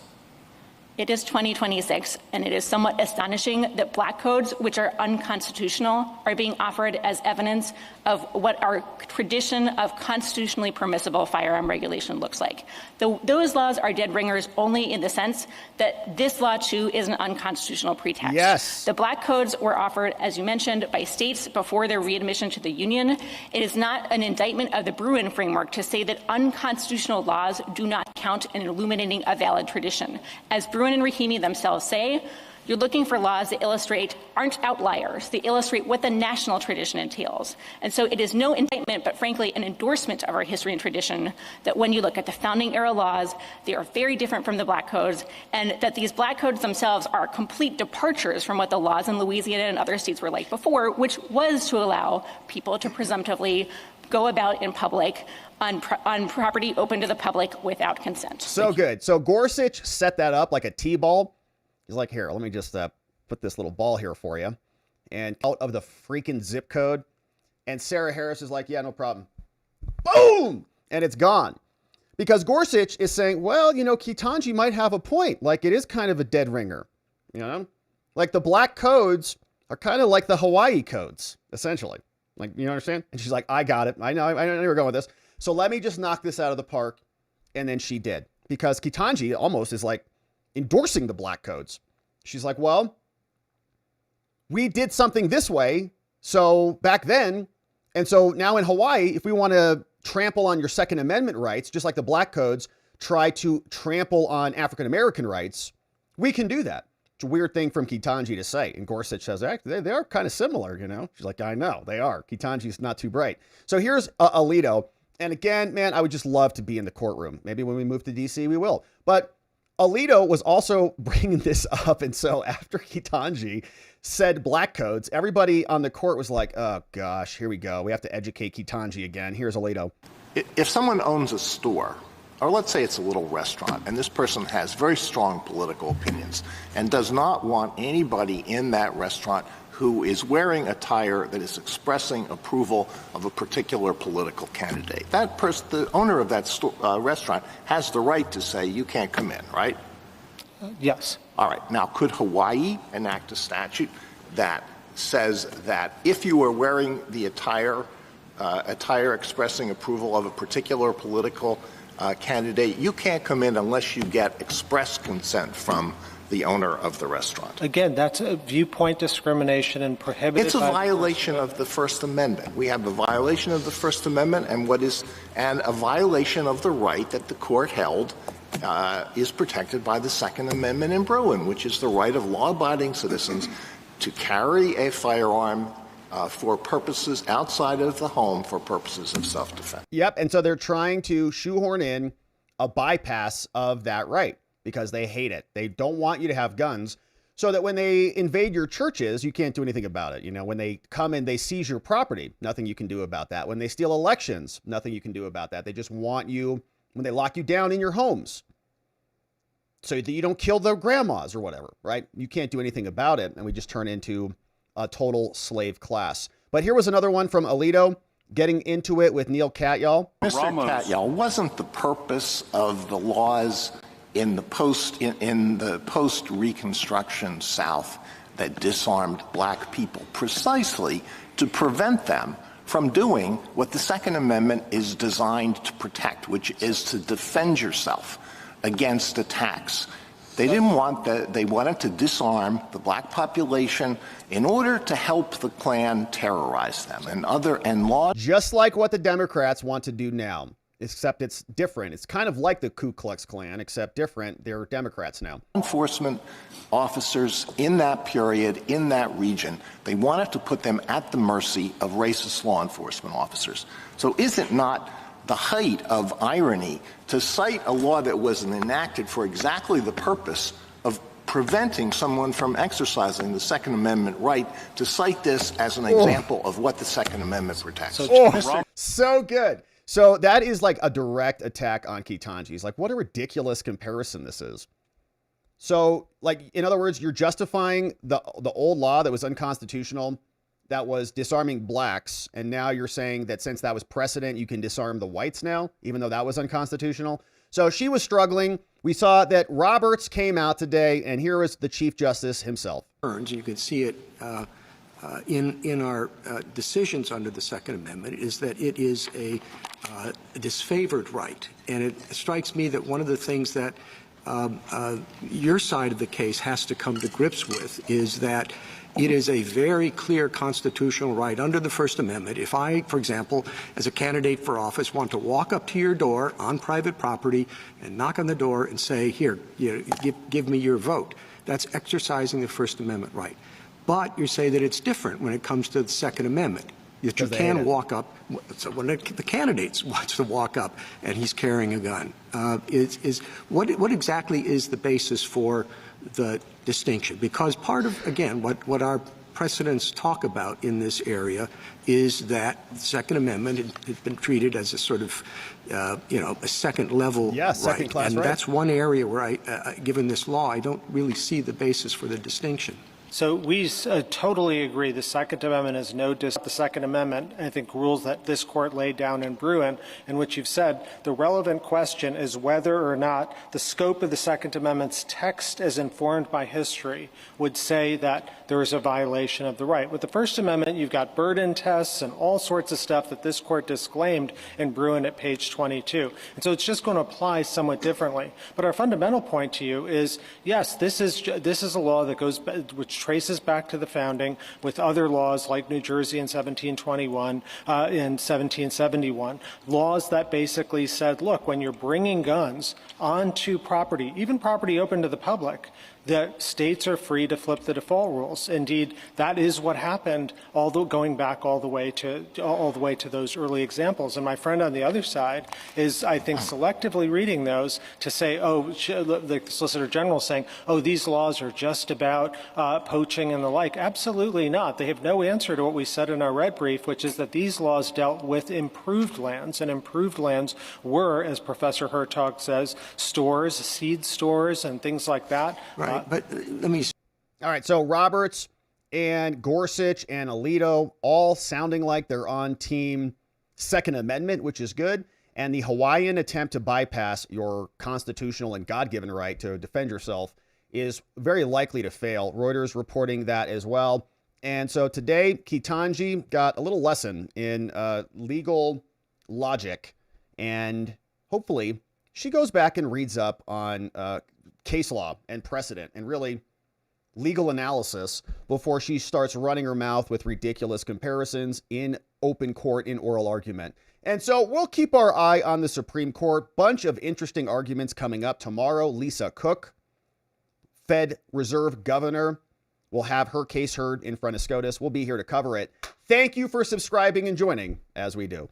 All right, my friends, what a beautiful stream it has been. If you're just joining us, first of all, thank you for being here and subscribing and all the things. But if you missed the start of the show, we had just a full debrief on all of the Minnesota stuff. Subpoenas getting delivered to Frey, Walz, Moriarty, Ellison, and many others. We're excited about that. Bill Malugin was reporting that they went out. Pam Bondi is on the ground in Minneapolis. We learned the DOJ is really inquiring, according to multiple different outlets, New York Times, CNN, Fox News. Then we learned about this woman called Nekima Levy Armstrong, who admitted on the Chris Cuomo show that, yeah, their intent was to go in there and basically be domestic terrorists. We want to go and interrupt their services because you have to get loud and get in their faces, according to Maxine Waters. We learned about this lady. She's a BLMer. She sued Minneapolis, got a bunch of money, encouraged target protests, and more. She gave this speech, this little stupid speech 5 months ago at some society. But we learned a lot about her, and we're able to piece together more of her story and her co-conspirators, who should also be arrested for their crimes. So we listened to that. We also heard this guy is very upset that he's being followed. They're sitting in, protesting in targets now. We've got politicians who are endorsing church attacks, including a politician in Arizona called Adelita Grijalva, who just basically took her dad's seat.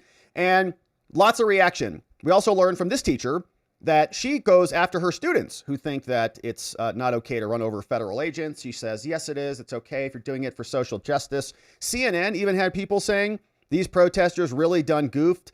Ellison was on a podcast with the criminal himself called Don Lemon, telling him that what he did was a great thing. First Amendment, free speech. The chief law enforcement officer having a podcast with the chief criminal.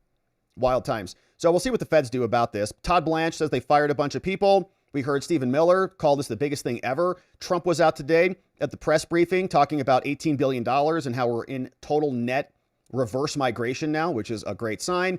And the Christians continued on because Jesus prevails. So we heard all of that today. Then we turned our attention to the Charlie Kirk matter.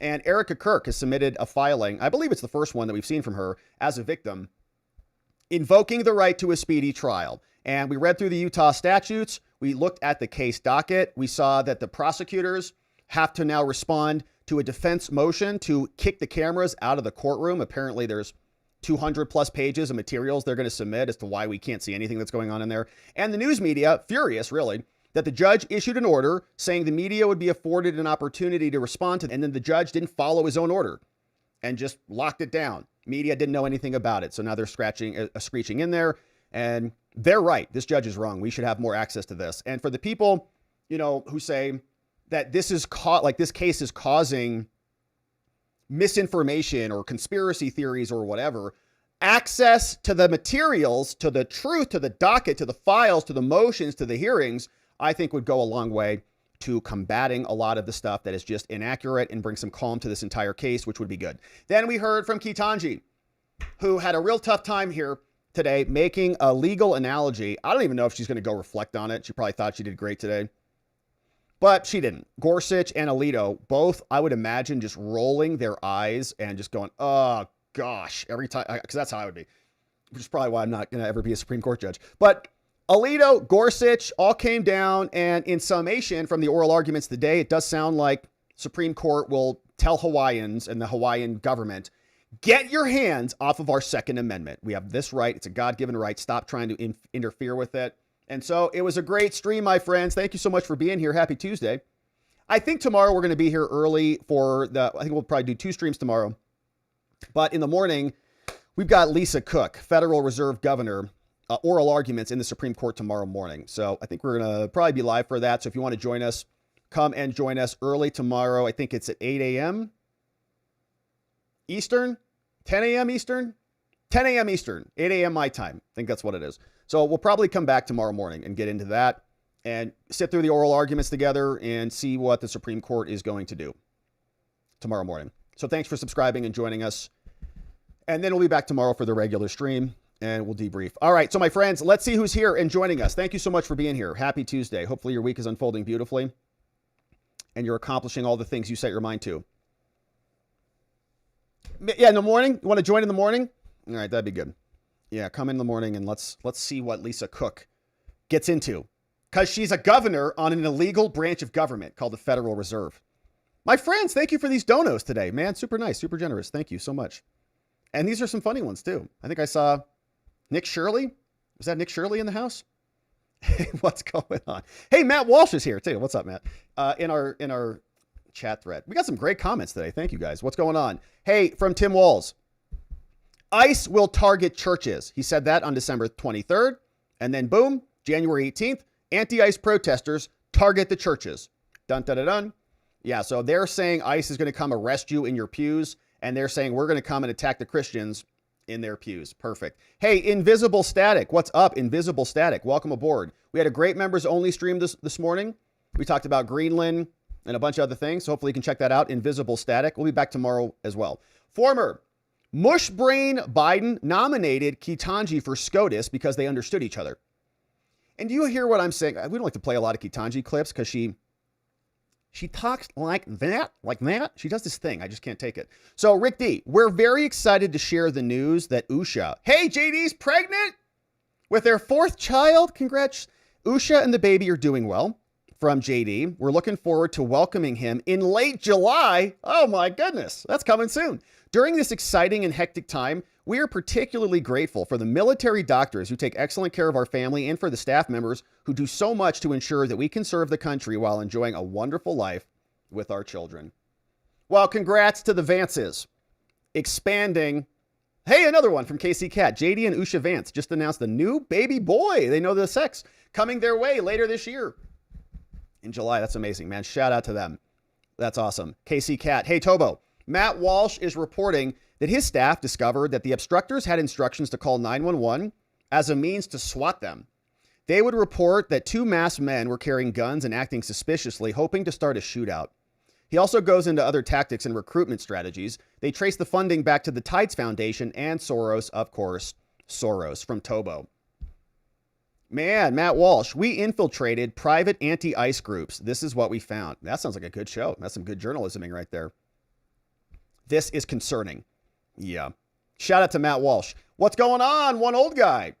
He says, the funniest thing Don said on that video was that he is a Christian. I know. Yeah, right. Now what does the Bible say about knowing them by their fruits? One old guy had a feeling this was going to go this way. Don is a fruity fruitcake demon lemon. A lemon is a citrus fruit. Yeah. Multiple kinds of fruit.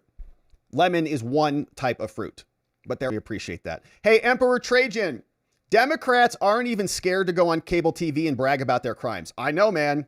I know. And the AG is now talking with Don Lemon about what he did. And I honestly think, man, like if he's not indicted, I feel like people are going to, as we've talked about this before, you know, people are getting upset with the lack of action. This is going to be a big one because a church is a very sacred place. and they violated it. Look what Democrats have done in Virginia. In the 3 days they've been in control.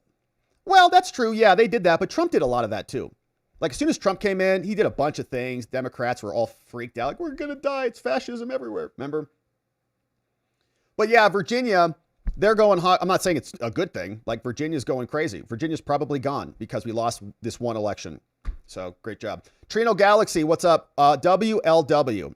How dare our slaves be taken away? Well, honestly, I think that's what the Democratic Party really wants. They want mindless slaves. They say they don't, but they just want, oh, you're brown, you have to vote Democrat. Oh, you're black, you have to vote Democrat. Oh, you're gay, you have to vote. Oh, you're... And they just want mindless automaton NPCs in their party, which is why they all act that way. Emperor Trajan, sharing this from Sean Davis. Shout out to Sean Davis over on X, great account. And man, he says, a full year of Trump's final term is already over. And Republicans have only confirmed 15% of Trump's federal prosecutors. I did not know it was that low. Democrats are burning down cities. Trump only has 1 out of every 6. This is what I mean when I say we're all being forced to play within a completely rigged system. And it exists to protect itself. Man, shout out Sean Davis, smart dude. Democrats in Virginia are about to cram through 1,200 bills. They're going to re-rig the elections. All illegals can stay, all the things. Republicans won't even appoint Republican prosecutors. Man, I know we talked Chuck Grassley, man, and the blue slip. When all of us start getting targeted and censored and put on watch lists again, as we already have, just remember that the Republicans had a once-in-a-generation moment to change America and the world, but said F you. Yeah, I know. There's a lot of that feeling going around out there. What's going on? One old guy. Timmy the tampon, no balls walls, with out of the frying pan into the fire. Frey Fafo. Noxema Nakima. Noxema Nakima. Wasn't Noxema like a pimple cream or something? I probably used that in high school. Emperor Trajan says, I'm black-pilled because I've seen around the world, and I've been up close and personal, when one faction who completely hates the other one takes over. I've been to countries to fight people, thank you, sir, imported by one group to fight them and massacre the other side. What is happening is deadly serious. Only one side is willing to do whatever it takes to win and completely destroy the other side. They absolutely hate and want dead. Yeah, I've been thinking a lot about this, actually. It's, America works when people, I think, ascribe to higher values, like when all the races, all the religions come in and we ascribe to higher values.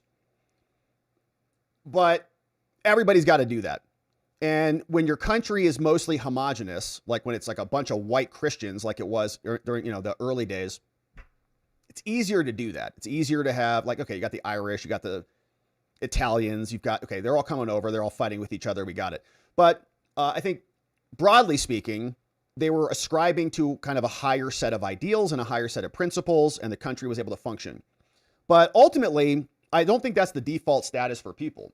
I think that people, by default, are tribal, and race and religion are prime motivators. So that's the rule. That's the standard rule that we're all born and operate with. And then you kind of, ideally evolve past that and realize that you can align with your countrymen, and you don't have to fight these tribal wars all over the place. But that's not the country we're living in anymore. Now tribalism and your racial identity or your sexual identity are the prime directives of the whole thing, right? And everybody has to kind of play this game now where we're all carved up into different groups of people. And one group of people is not understanding those are the new rules, right? We're kind of still ascribing to the old rules where it's just like, well, we don't want to judge people by the color of their skin. We want to judge them by the content of their character. That's gone. Like MLK, that's gone. It's been gone for a long time. Now we want to judge you by the color of your skin. We don't give a crap about the content of your character or your capability to perform or deliver goods and services or be a competent person or live with integrity or not steal billions from the federal government. None of that matters. It's about skin color now and about victim status. So if that's the rule book that they're playing with, constituencies or not, those other constituencies are probably going to lose because they're going to be willing, the other side is willing to do whatever. And you can just sit there and be like, well, we're going to turn the other cheek again. We're just going to keep turning the other cheek until we're all dead. Not a good strategy. Hey, one old guy. Noxema Nakima. What is Noxema? I don't even know what that is. That feels like it's like a pimple cream, but Noxema. Yeah, it's a face wash. Iconic American skincare brand. All right. So are you saying her skin's a little rough? Fruit Loops Lemon made a video with protesters, all self-incriminated. Yeah, it's on video. All videos are evidence against them and all interviews. Anything you say can and will be used against you in a court of law. And you're exactly right. No one is above the law, one old guy. No one.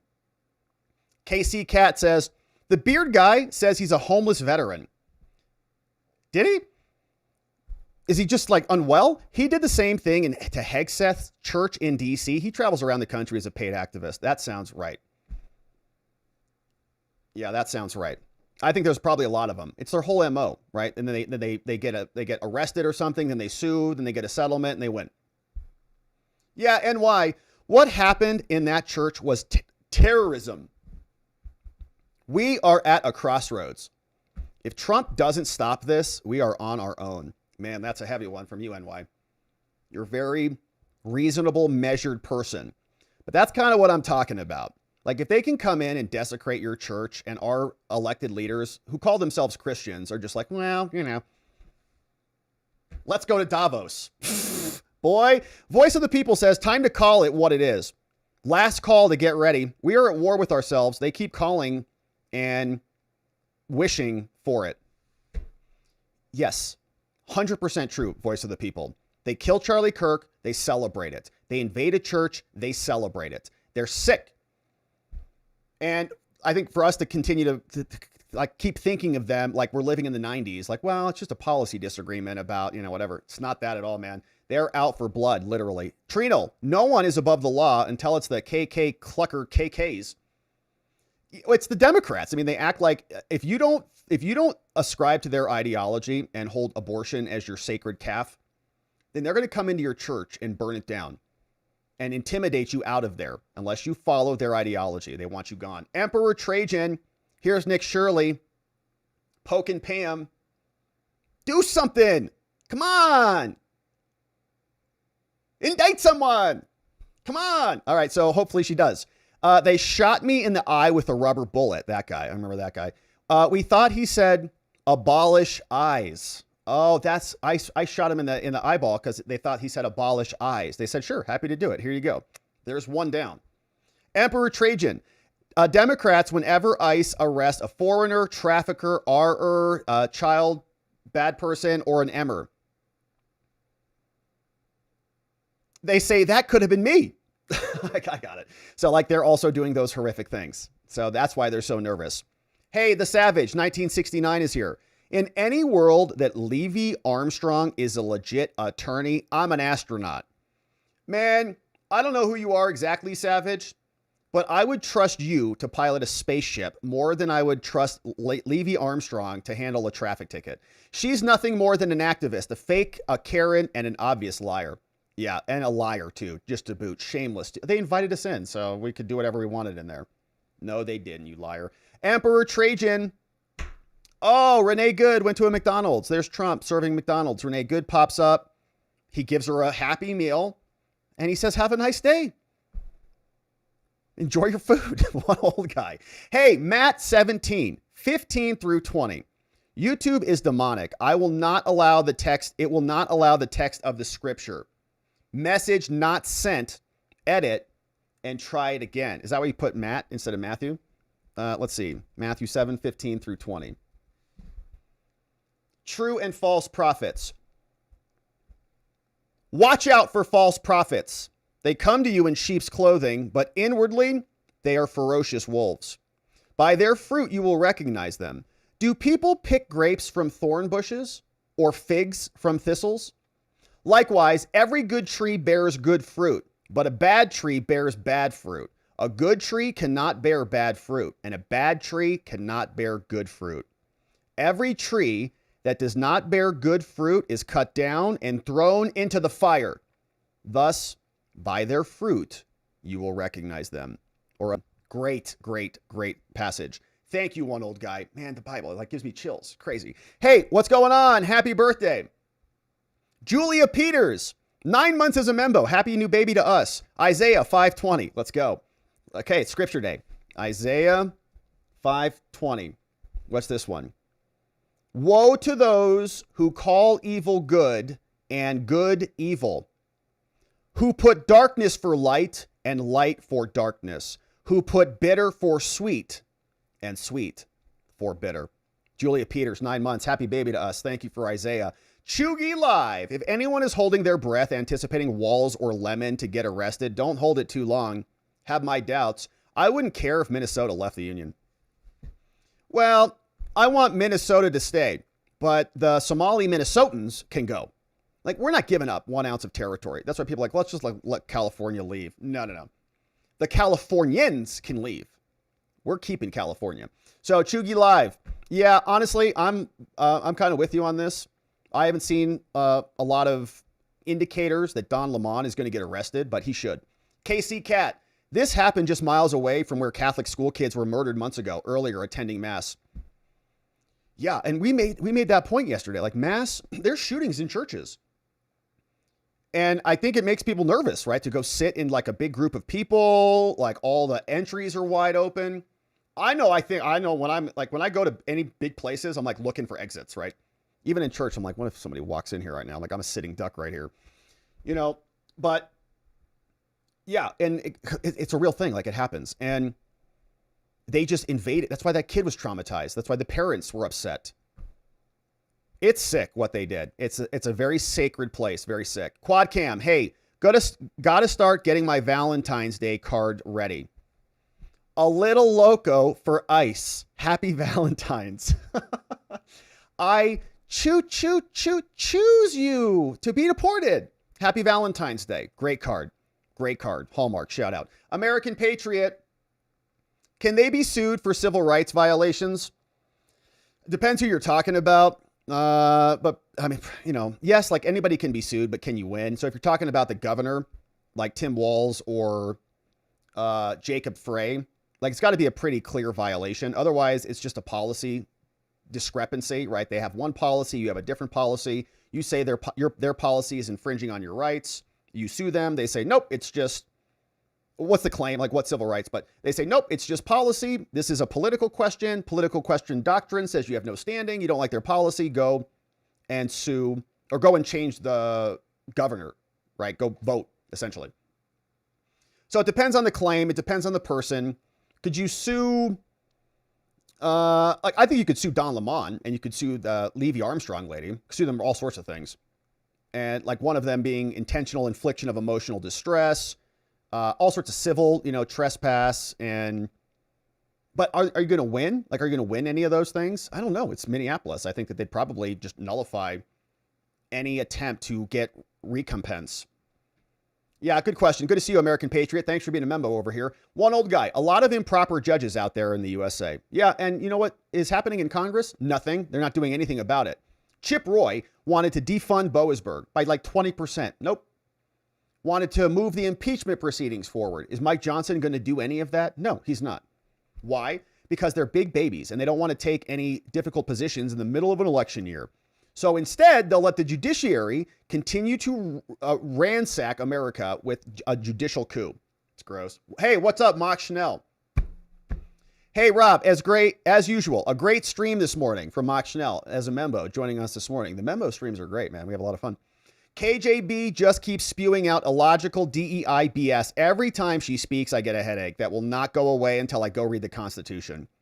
Then clear thinking returns. Man, that's a good idea. That's a good actual prescription for today. Since we had a Ketanjji segment, we all need to go read the Constitution just to reset things. Otherwise, our brains will be fried and we'll sound like her. Thank you, Mock Schnell. It is hard to listen to her. And I was kind of hopeful for Ketanjji. I was like, oh, she's a defense lawyer. Like, maybe she'll be a constitutional person. Fourth Amendment, Fifth Amendment, Sixth Amendment. I was like, yeah.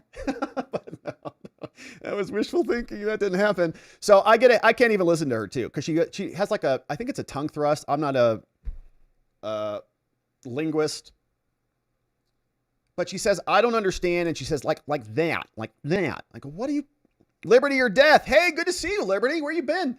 Today with KBJ was funny as hell, as Hashim Mupon having to explain what tailoring is during the transgender sports case. I remember that too.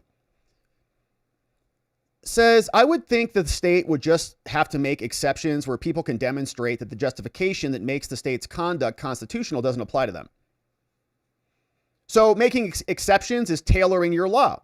That's literally what it means, to tailor your law. Yeah, so when you're talking about like strict scrutiny and there might be a suspect class that is implicated in your constitutional analysis, you can say that it can pass strict scrutiny analysis as long as it's necessary for the government and it's narrowly tailored. So your law is not impacting the suspect group. It's only focused on this one acute issue. And they don't even understand what that means in the Supreme Court. Hey, what's going on? The Savage. I'm fairly confident that we are all Ketanjji fatigued at this point. It's like watching a toddler try to decipher Shakespeare. Yeah. And at least that would be entertaining because you'd be like, oh, that's so cute. He said, the lady doth protesteth too much. That's cute. He's got a little tone to him. What a cute kid. Ketanji's an adult woman on the Supreme Court. Nothing funny about this. Thank you, The Savage. Hey, Trinal says, Ketanjji should be impeached for incompetence. It's true. Incompetence that is such incompetence. It's not regular incompetence. It's gross incompetence. In fact, it's criminal incompetence. Such that she should be indicted and impeached. Now, Rob, as I said this morning, the Hawaii law was called the vampire rule. Oh, I was asking about this. I didn't understand. Like, what is that about? AKA for a vampire to come into your home, you have to invite them. Hawaii is trying to make it that way instead of instead of the 2A right. So if you have a gun, a firearm, you can only come in if you're invited. It's a vampire rule because a gun owner is basically like a dead blood-sucking vampire. All right. Hey, Cecil says, what's up, Cecil? Thanks for rating us. Shout out to our friend, Cecil says, and everybody joining us over from their channel. Awesome to have you, Cecil says. Thanks for sending some folks over our way. Hopefully your streaming is amazing. And hopefully we're sending some back. Hey, George Garbanzo. Washington State is proposing a law, 1504, to require all gun owners to have liability insurance. I'm not sure of the constitutional implications of this. I didn't know that. That is interesting. Liability insurance. You know what this is reminding me of? Abortion. And I think it was Casey versus Planned Parenthood. Remember that? That said that there's an undue burden on your right to abortion. So Roe came out, said you have a right to an abortion. Then all of the states came back and they started to pass laws like this. They would say you have to have an ultrasound before you go through your process, your abortion. So you can see the kid and the baby that you're about to murder before you do it. And they said, oh, that was undue burden, undue influence on a woman's right to choose. She has which is all made up. She has a constitutional right to choose from this penumbra of other rights and right to privacy and blah, blah, blah. And if you try to limit it, it's an undue burden analysis and that law can be struck down. Now, those cases were obviously overturned, but I'm wondering if we'll have a similar framework for all of these attempts to limit your Second Amendment right. This is an undue burden. I don't have to have liability insurance. I don't have to get permission to exercise my rights. My self-defense right is not a liability. So I don't need to have it burdened with your state laws. And I think that's how the jurisprudence is going to develop, right? It's a burden and it's probably going to be deemed unconstitutional. But another interesting one. Thank you, George Garbanzo, for flagging that. Sounds like a good one. Emperor Trajan, Republicans are going to impeach Trump before Democrats do. Absolutely worthless Republicans. Republicans blast immoral Trump actions after issuing an impeachment warning. That's from Newsweek. Oh, Don Bacon. He's saying the Greenland attempts are immoral. I think you're right about that. I mean, the Republicans would rather get rid of Trump than do anything that Republicans should do. Honestly, I think for them, they're just biding their time until Trump is gone. Then they can go back to the old grift. They can go back to NED and National Endowment and whatever the Republicans' version is, the IER or whatever it is. All just getting money, money, money. Trump is just the temporary roadblock and speed bump on their path. KC Cat, what's going on? It was just announced that Pam Bondi has arrived in Minnesota personally. It's about to get real. It does feel a little different. Personal appearance from Pam. That's good. Hopefully she brought some indictments with her. Emperor Trajan. Nobody imagined modern weapons when writing the Second Amendment, said this lady. This guy responds, nobody imagined modern women when writing the 19th Amendment. Dun, dun, dun, dun. Mic drop. She says, oh yeah. So Spud says, the spirit of the KKK didn't change, just the membership. They just got more inclusive via the DNC. Yeah, and remember the Grand Wizard or whatever he was called? Robert Byrd, KKK Byrd. Joe Biden gave him the eulogy when he died. He was a former wizard or something from the KKK. Democratic Party. Hey, Liberty or Death says, glad to be back, Rob. We're glad to have you back. Taking the bar in July. Let's go, Liberty. Awesome, man. What state is that going to be in? You're going to crush it. No doubt. Yeah, give us some deets, man. What are you doing? How you prepping? What state is it in? Pinochet, Rob, the KKK was the militant wing of the Democrat Party. Yeah, they were. Robert Byrd was a part of it. They were always a Democrat millstone. Look up the 1924 DNC clan bake. Not one Republican ever owned a slave. Ever. It was the Democrats. Yeah. And then I think LBJ came in and he said, we'll pass the Civil Rights Act. And then even LBJ, he said something like, we're going to own, he said a bad word, but we're going to own those, black people forever. LBJ. And kind of right. The DNC, the Democratic Party, has ever since. B Job Secure says, I have Don Lemon fatigue. Had it for years now. The guy is so self-absorbed. It's wild to watch somebody who you can see through the screen. Like, most people hide it. I think a lot of people in the media are egomaniacs and they just have a facade that they like to share around with people. But Don, it just wears his arrogance right on his face. It's pretty shocking to see, actually, that he was a news anchor for so long and is so dumb. I remember the clip where he was arguing with the woman about a misdemeanor. Breaking into the country is only a misdemeanor, so it's not a crime. You're like, that dude was on cable talking to, Americans for a generation. Jaegerbomb. What's up, Jaegerbomb? Says, life is so wild. I literally can't keep up with the daily news. I know. Tell me about it. It's like a daily struggle. I'm like, man, I want to talk about this and this and this and this and this and this. There's only so much time in a day. It's so strange witnessing the chaos in the world when my small Wyoming town is so calm. You were doing a fantastic job with the show, Rob. Keep up the good work. Jaegerbomb, thank you for that. We appreciate that. Thank you a lot. I mean, I really do appreciate that. We try. We want to do good work here, and some days or some weeks are slower than others, but thank you, Jaegerbomb. Shout out to our friends in Wyoming. I've been there just in passing. And beautiful, beautiful place. Chubby, sorry if it's already been said. Been doing hard working, but I bet good for you, man. But I bet the church invading communists will try and use the pastor's statement about them congregating again as evidence that there was no harm. Yeah, see, they went back in. Total complete BS. But listening to that civil rights lawyer that led the attack, I'm sure she would think it was completely sound. Yeah, and she was so far off that she said because it was an open church service, that means it was an open BLM rioting service.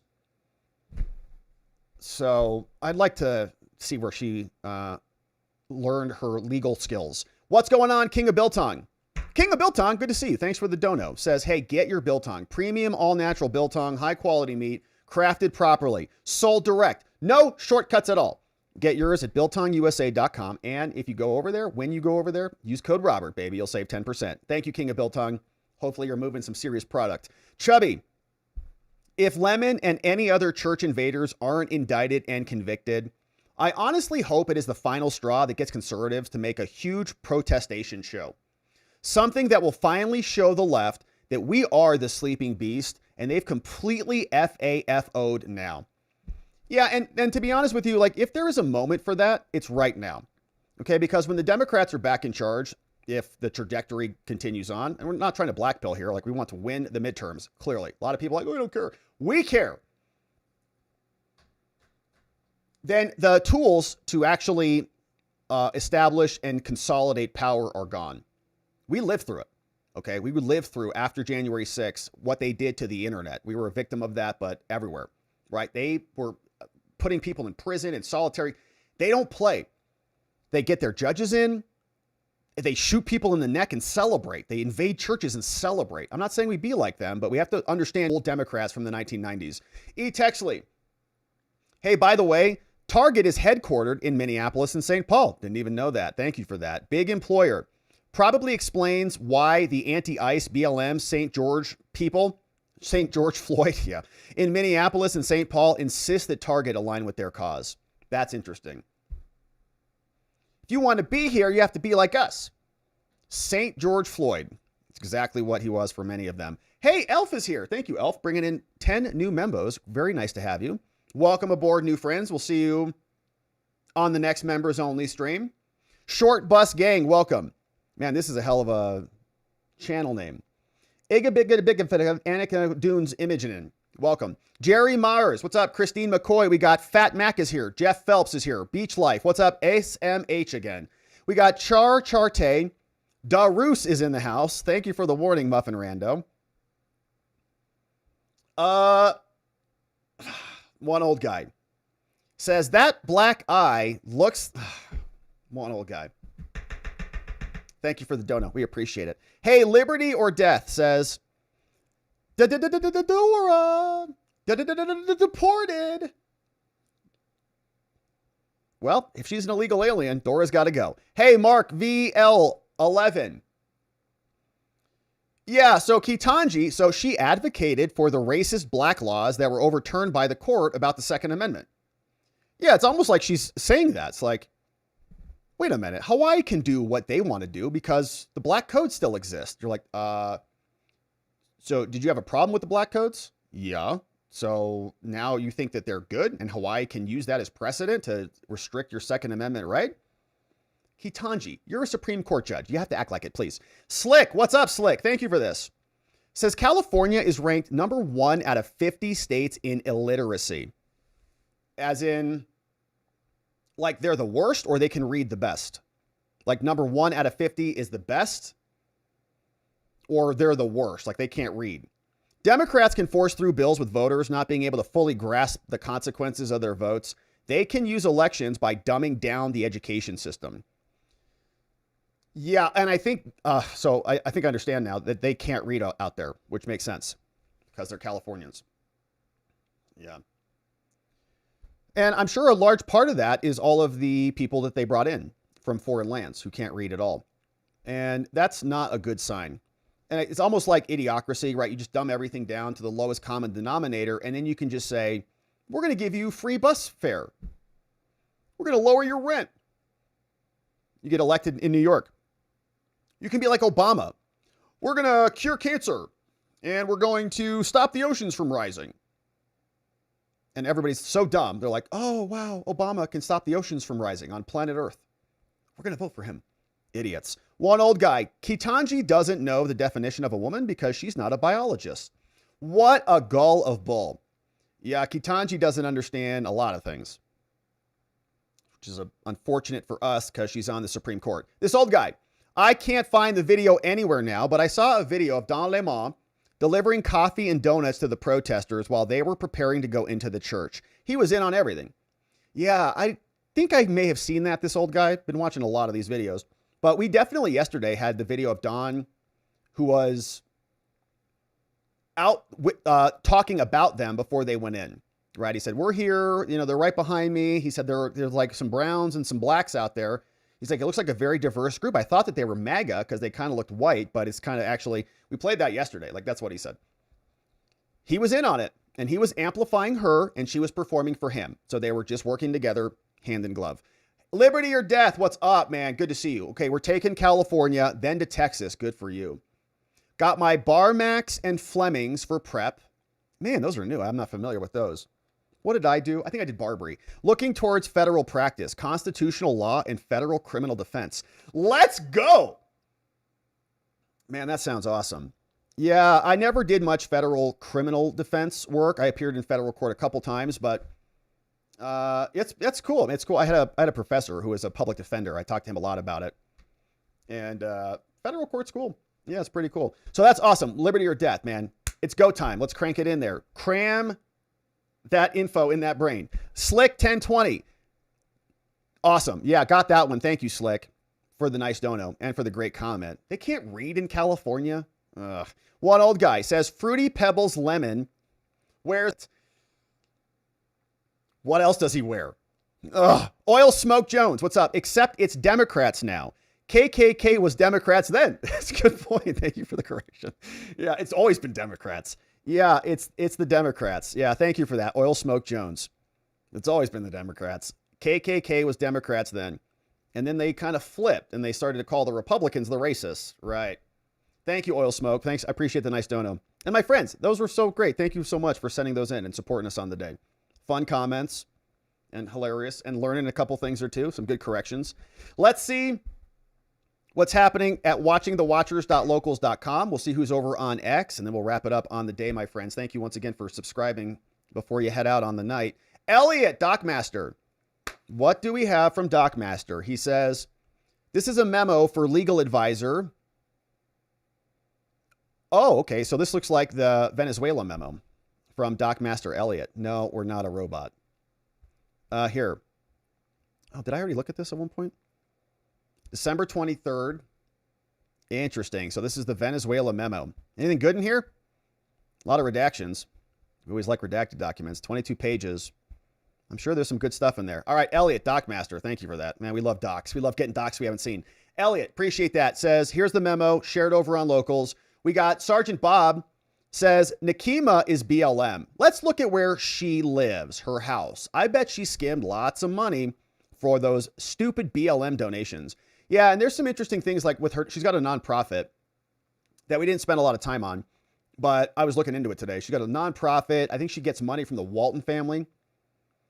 And there was like 1 year where they got millions, and then there were other years where they got like nothing, but she kept her salary the same. So it's just kind of a vehicle for her agitation. Hey, Hardened Patriot. It's crazy to think that Levy, being a pastor, or anybody who would think to purposely invoke Jesus' name when it pertains to illegal immigration, I would ask, what's the first thought that pops in your head when I ask? Do you really think Jesus would just let demons walk in and sneak into heaven and wrap his arms around them? What would Jesus do? Yeah, like, did Jesus have standards? Or did Jesus just say you could do whatever you want, anytime you want, all over the place, and you're like saved by God? Like you get a salvation for doing anything? I don't think so. Pretty sure that's not how that works. Thank you, Hardened Patriot. Sergeant Bob, notice to the Arizona Dem, Grijalva. Don't you dare try this at churches in Yavapai County. There are a lot of cops here who would love to handcuff you and throw your asses right out. Yeah. Yeah. And what happens if this happens again, right? Are you going, if you're a Christian in church, are you going to allow that to happen? Been thinking about that a lot. What do I do if we're seated there and some maniacs come into the church? I don't know. I feel like throwing some roundhouses would be good. The Veil says, is this court case even a real case? Or is it used as a means to appease the public like they did for JFK? Which case are you talking about? I mean, it's done in a manner to, Kirk case. It's done in a manner to try to keep the public out. Then when the trial is over, the ruling will more than likely state, since we've made the verdict, then you can talk about it. This is how it feels like it's heading. Yeah, I think that there are a lot of, questions about the case. And the more you close it down, the more you contribute to the conspiracy theories. We'd rather just see what's going on. And then you can, deal with the facts in front of us. Hardened Patriot, this is huge. Immigration judges being bribed in Ohio. Man, I saw this headline as I was sitting down. I didn't see the video, though. Bombshell footage claims judges can be bought with bribes in Ohio immigration courts. Yes, like cheap, too. Like 50 G's or something, which is a lot. But I mean, like to buy a judge, it's pretty cheap. Hey, The Veil. Every now and then, Rob's stream freezes up. I wonder if it is censoring Rob when I discuss certain things. When does it freeze? Is it when I say illegal alien? Or what? I don't know, The Veil. It could just be some tube problems, but hopefully that's not happening for everybody. And my friends, it's been a beautiful day. Locals, thank you for sending those in. Great comments. Very nice to see you. Lawful Axe is over there. Stand United Republic. 30 months as a membo. Okay, consult a medical professional on this, but says all cancer was proven curable 7 years ago. Just look up Dr. Seyfried.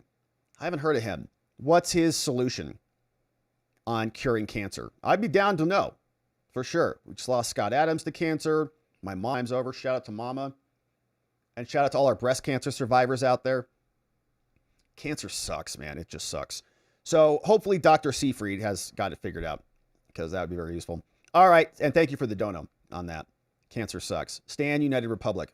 Thank you for that. All right. So my friends, let's see what's going on X. Then we'll wrap it up on the day. And then, of course, I think we're coming back early tomorrow. So if you want to hear some Supreme Court oral arguments, we'll cover that in the morning.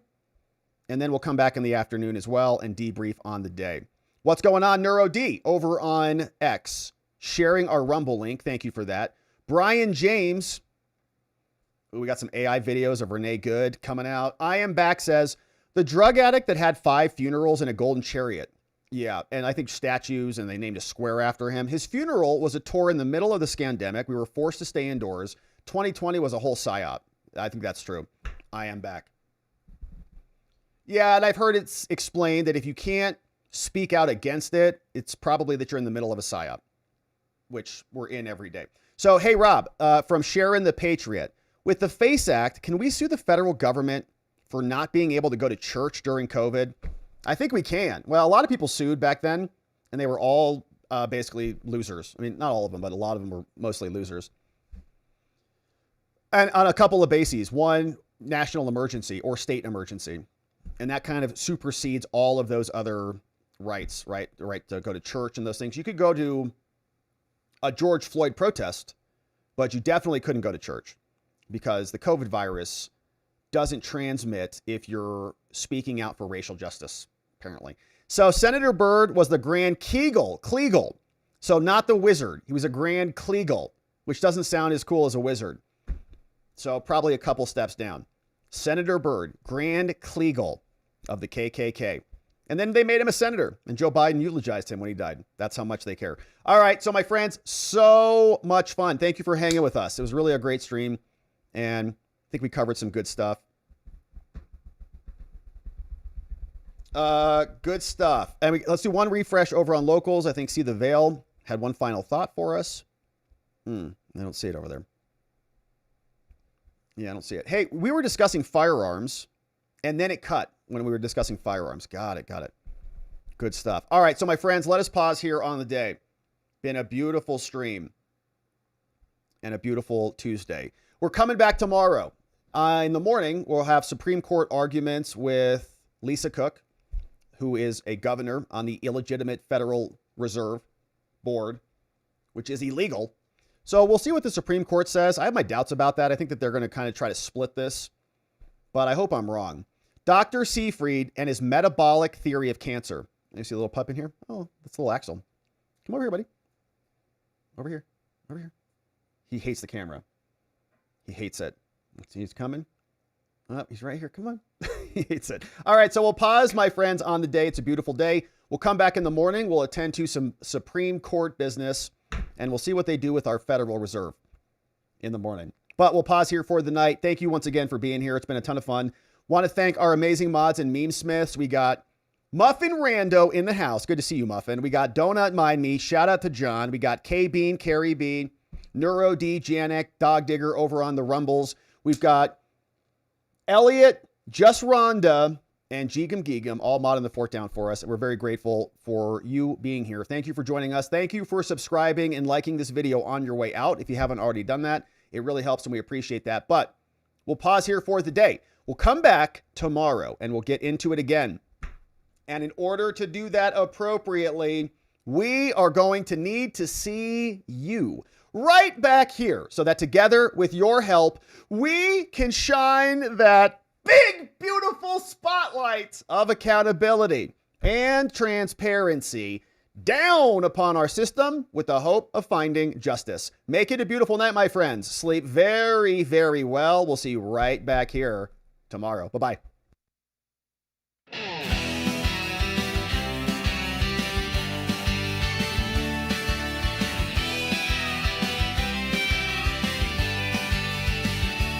Thanks for watching, my beautiful friends. Now it's that time where the stream must end. We brought the heat with every chatting line. Together we expose corruption.